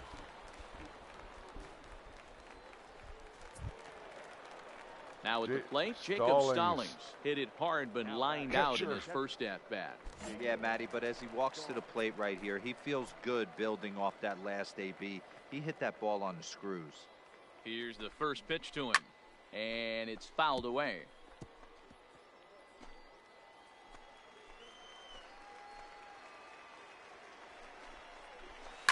High in the air out to center field.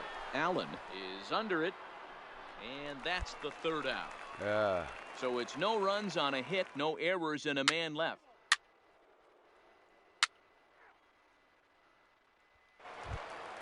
All right. Now back to the top of the lineup. Galindo. Stepping in, Ray Galindo. Galindo. He flew out in his last at-bat. Ray Galindo. He's ready. Here's the first offering. And here's a first pitch curveball that bounces on him there. It's ball one.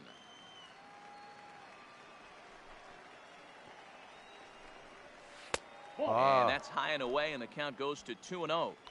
Now ball two. Back-to-back breaking pitches. I think if right now you really have to try to get the best pitch you can get in the zone, you have to throw it right here. 3-0 to him now.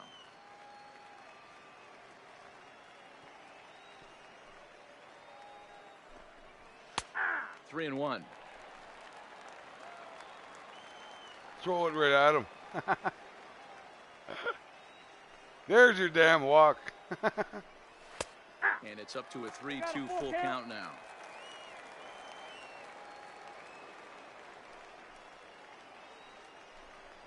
And a good eye here as he takes ball 4, and it's a base on balls to lead off the 5th inning. And this is exactly what you want to do when you're trying to put a starter away. Make him work his tail off, throw a lot of pitches, and get on base any way that you can. A big inning at this point of the game, and he's probably gone. Fastball taken, but that gets the zone for a strike. Slap hard the opposite way. Bugger. In there, a base hit. And that runner will go no further than second as there are two aboard now. That's what we refer to in the biz as I knew it. Hanger right there. He's lucky he's getting his baseball back. Skipper out of the dugout, making the That's slow enough for trek you. to the mound. Tie game. And I'm not going to bullpen get the here. win. That'll do Those it for runners the on base tonight. are my responsibility. So he'll make his way to the dugout so here. officially, it was a bad bad over outing. To the bullpen from here on out. Adam Pletko comes on now in an awfully difficult situation. Adam Pletko.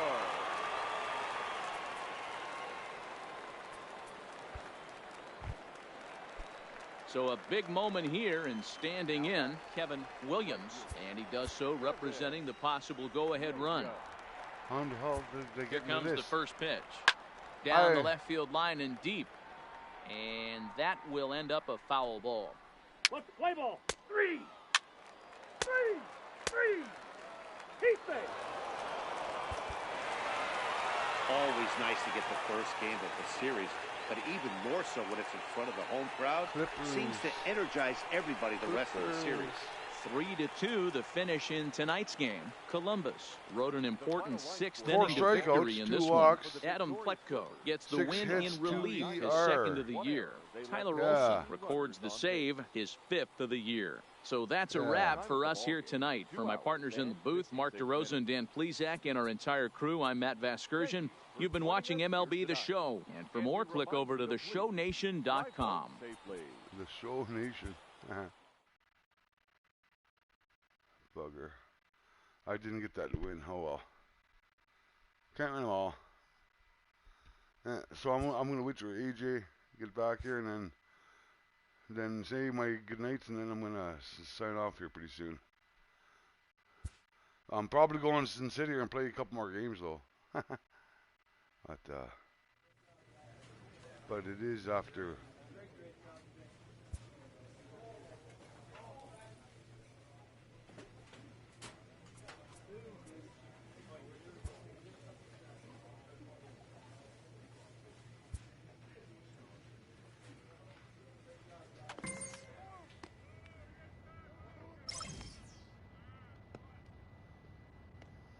Starting. My control of it's getting up there. I like that. Okay. Offers a challenge. He wants He recorded at least 10 outs. Tertiary pitch. No, let's try. Let's try.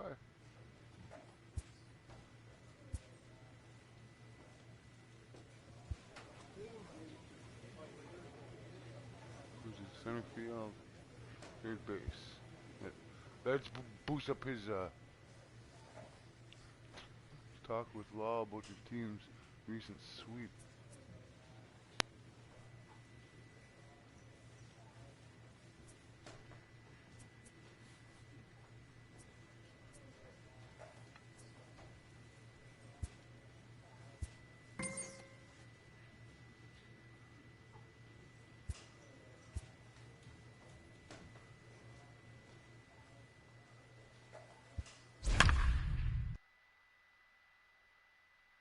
Yeah, Charlie.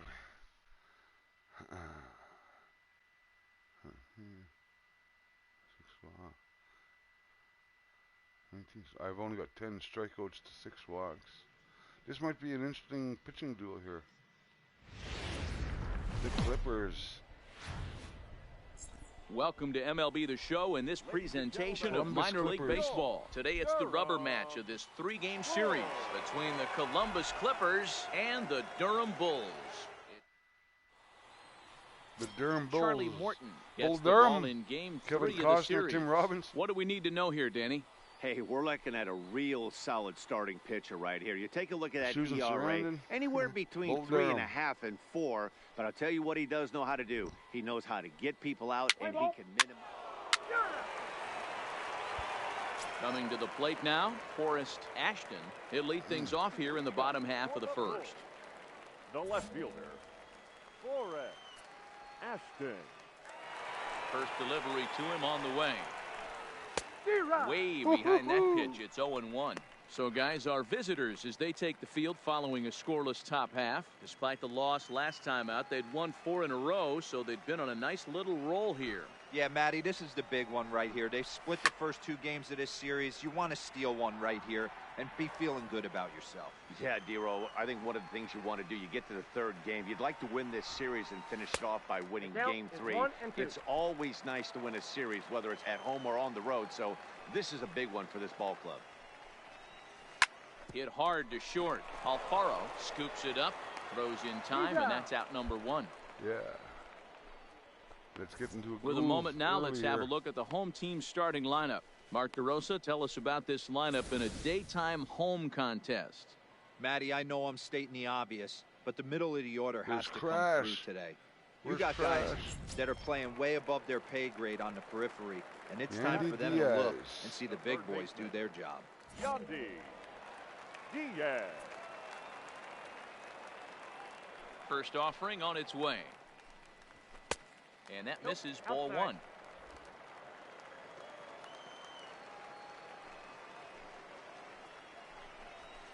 Lifted in the air toward the line and right, but this is just going to wind up being a foul ball. A 1-1 count. Here's the pitch. And he lays off this one down and in for ball 2.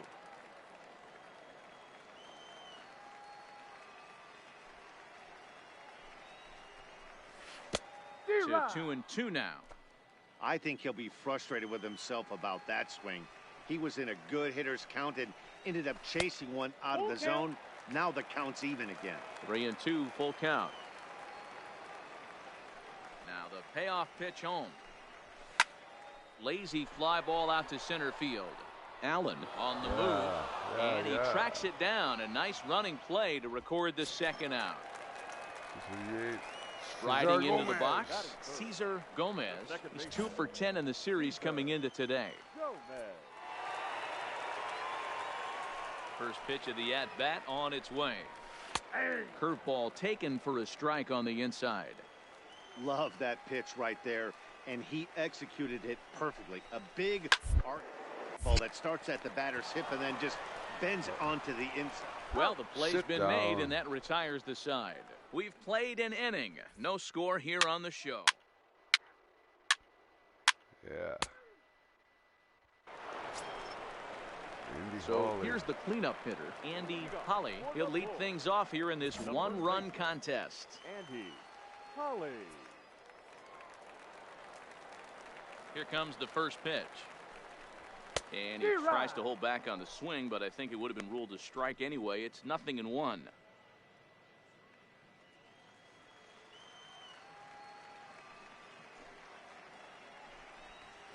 Smoke the other way, high and deep to left. Alonso ranging back. Oh, we're off the wall. He can't get it as it's off the wall. And he will coast into second with a leadoff double. Bugger. That's the perfect answer after you've given up the lead in the previous inning. Put the tying run on second and get the momentum going back in your favor. Now we'll see if they can cash in. And that's inside for a ball, 1-0.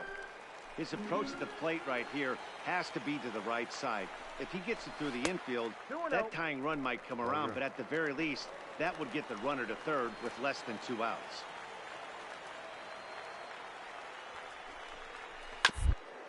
Is on the ground over to first. And it's a productive first out as that runner is able to advance 90 feet up to third here. All right, here's how the visitors are lining up today.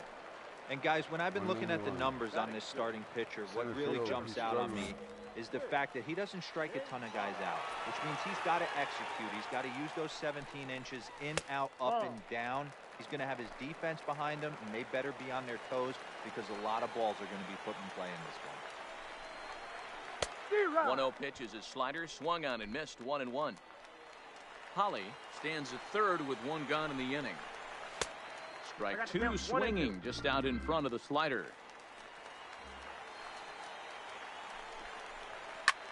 Lofted in the air out toward right center. Jones sprinting after it. He makes the catch. Here comes the runner from third. And the run will score on the sacrifice fly as that'll square things at 1-1.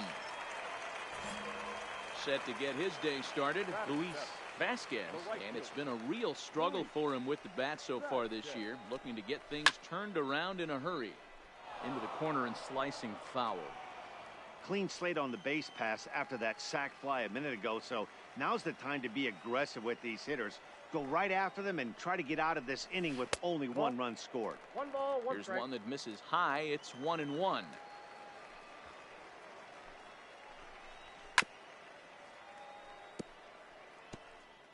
Two out, nobody on. See if we can get him to chase one here. Ball 2. We broke the wrong way.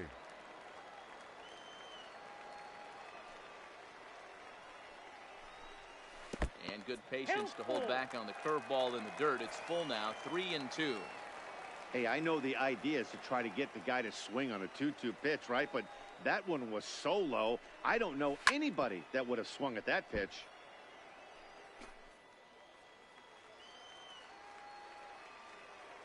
The next 3-2. First, to his right, Bowers. And he'll step on the bag himself, and the inning is over. So 1 run here on 1 hit, no errors.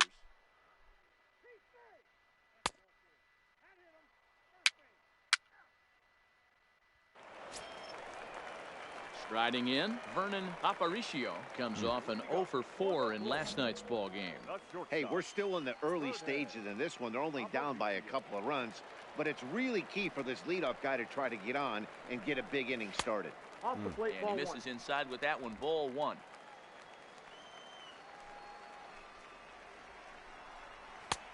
Ball and a strike.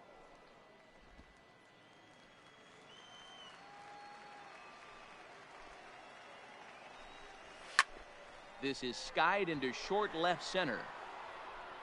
Alonso comes on and makes the catch in shallow left for out number 1. Finally, so striding forward now, Juan Gratterall, and he's looking to get it going. Off to a bit of a slow start this year. Here comes the first pitch. Outside target here, and he hits it for strike 1. 4-1's our score here in inning number 3. Good deception on the slider there as he's way out in front.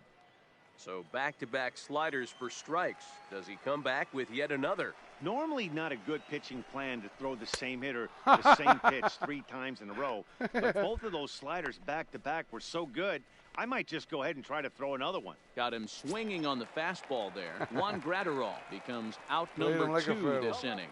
Number 25, Forrest Ashton. Here's the first pitch to him. Hit softly on the ground to third. Throw to Bowers is going to be in time, and the side is retired. Nothing across here this half. 3 innings complete. Columbus is out in front, 4-1. Yeah, that's what I like to see. That's what I like to see. And that'll bring in Yandy Diaz. Flied out in his first at-bat, so make him 0 for 1 so far. Yandy Diaz.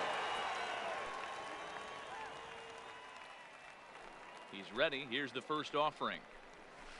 Curveball just misses apparently. 1-0.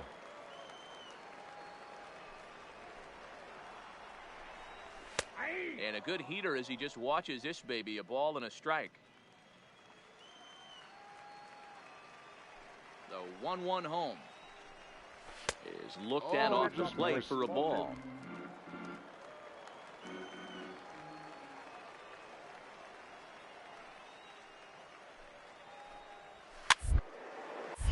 This pitch is popped up, and there's your first out of the inning.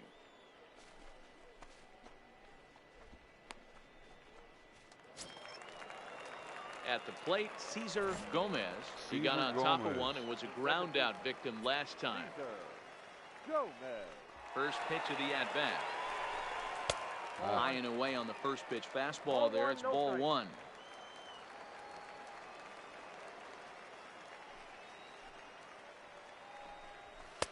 Fastball catches the black there for a called strike.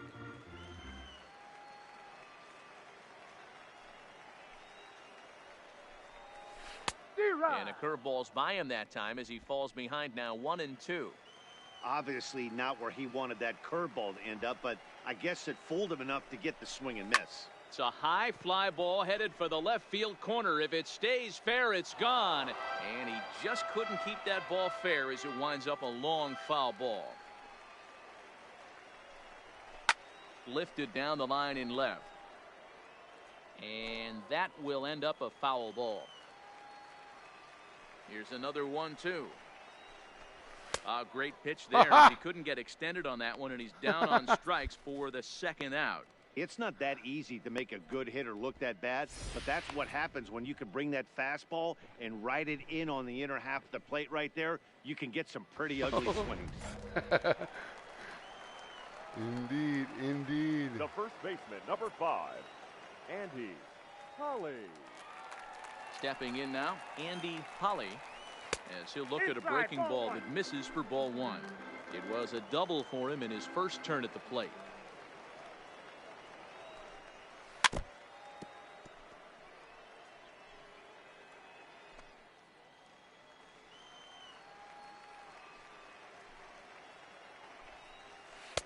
A ball and 2 strikes now.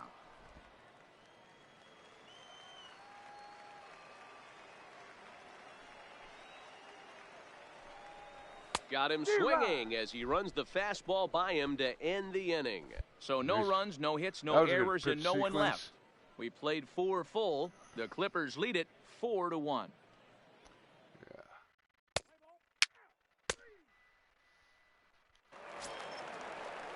Leading off the inning, Cesar Rodriguez, as they'll look to get something going here and even this game up. Cesar Rodriguez. Ready with the first pitch. Here it comes. There's the first pitch curveball trying to come back to the outside corner. Didn't get it that time. It's ball 1. And he misses low with it. 2-0. Not the ideal spot to be right here. 2-0 count on a real good hitter. Boy, you're going to have to make some really good pitches now. And here's a fastball for a strike. 2-1 now. Now a slider misses, and that pushes the count to 3-1. Time for him to attack on the mound. He knows his team's struggling offensively. Don't mess around and try and nibble. Just be on the attack and let them beat you. Jones has to come in a few steps, but he has it for out number 1.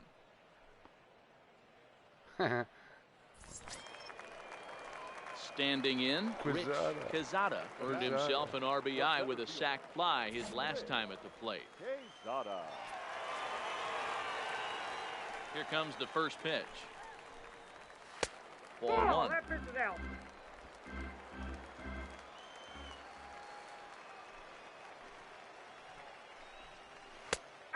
And a strike to even the count. 1-1. 5th inning here in a 4-1 ball game. Ball. Up and in on the hands. It's 2 balls and a strike. Sometimes it can be difficult for a pitcher. You're facing a guy that's not known to be a big stick in the lineup. Sometimes the toughest thing is to be aggressive and throw strikes. Fouled away.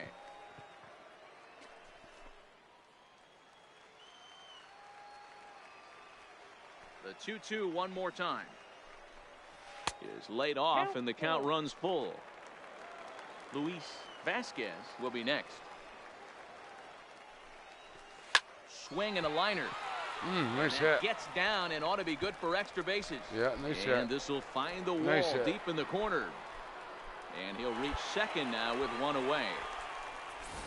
There's no question he's been struggling at the dish lately, trying to do anything to get himself going. So he's got to feel pretty good after that double. Not to take anything away from him, but I think I could have probably hit that pitch. Yeah, that's one of those gift pitches, not the location he was shooting for. Comes into this at bat 0 for 1 in the ball game. Nope. Oh, I can't find the ball now. This one's taken low.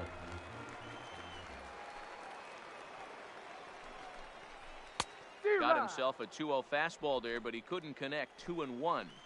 I think it's safe to say he wasn't ready for the fastball. Yeah, and they set him up with that curveball on the pitch before, and that one, they just blew right by him.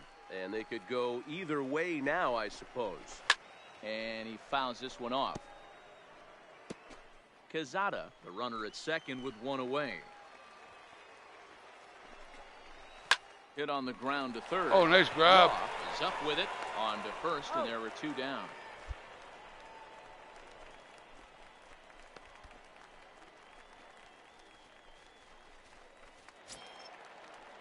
Ready now, Vernon Aparicio. He flew out in his last at-bat.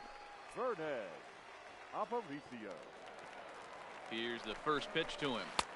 And he lays off a pitch here that he probably shouldn't have. 0-1. Quite an interesting outing up to this point as we head into the middle innings. He's pitching quite well, but you look at his first pitch strike percentage, less than 40%. That's going to be something he's going to need to clean up moving forward. From the belt, kicks and deals. Got him swinging, and that will end the inning. So no runs on a hit here, no errors, 1 man left on.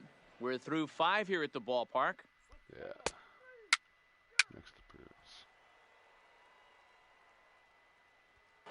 Juan Graterol steps in now. He'll start things out in the 6th for a lineup that really hasn't found its groove in this one. Yeah, only 2 hits so far, Matt, and not very many hard hit balls either. We'll see if they can start making some adjustments. Strike taken as the curveball drops into the bottom part of the zone.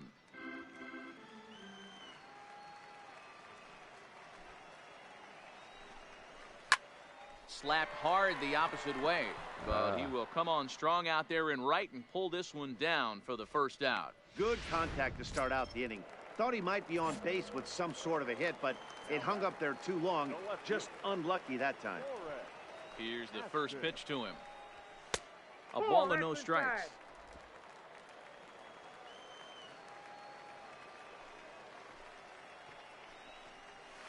Swing and a little blooper to center. Allen coming in. Oh, it's a but blooper he won't too, get yeah. there. It falls in. Bugger. Somebody's going to be icing their thumbs after this game. That's a jam sandwich, but able to mix in a knock. A jam sandwich. I like that. Third baseman number 2, Yandy. In now, Yandy Diaz. Looped out toward third. Oh, look at that. A leap, but he can't bring it down. Base hit. A leap here, but it ticks off his glove.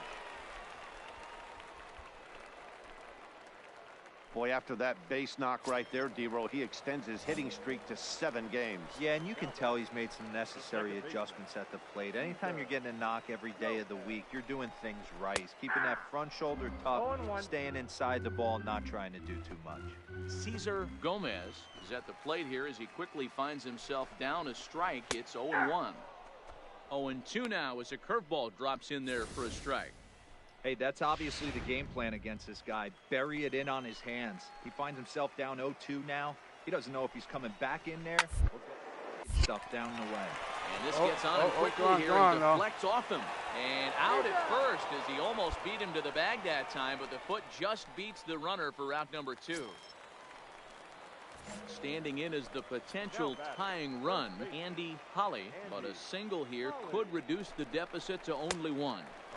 And a fastball close, but ultimately ruled a ball. 1-0. Lays off again, and it's 2-0. He's been really effective in this one so far. But it's interesting here that with a couple of guys on base, he seems to be not trusting his stuff quite as much. Kind of messing around the strike zone a little bit.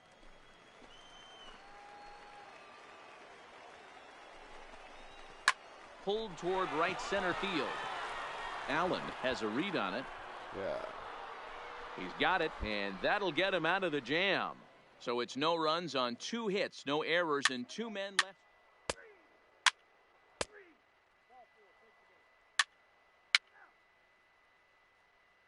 Relieved.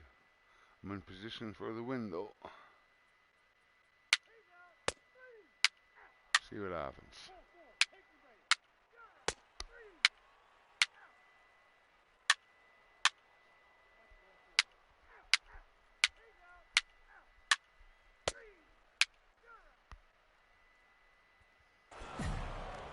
Wow, a 9-out save? That's 3 full innings. You don't see that very often these days. It's awfully nice to have a guy in the back end of your bullpen that can pitch that kind of work. 7-1 the final today. Columbus led this game from the 3rd inning on and never wavered. Billy Chappelle earns the win, his 2nd.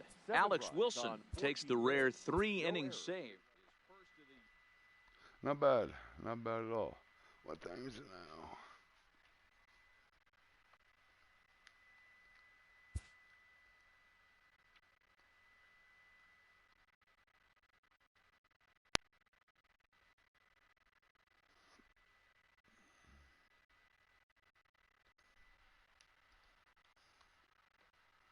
Huh.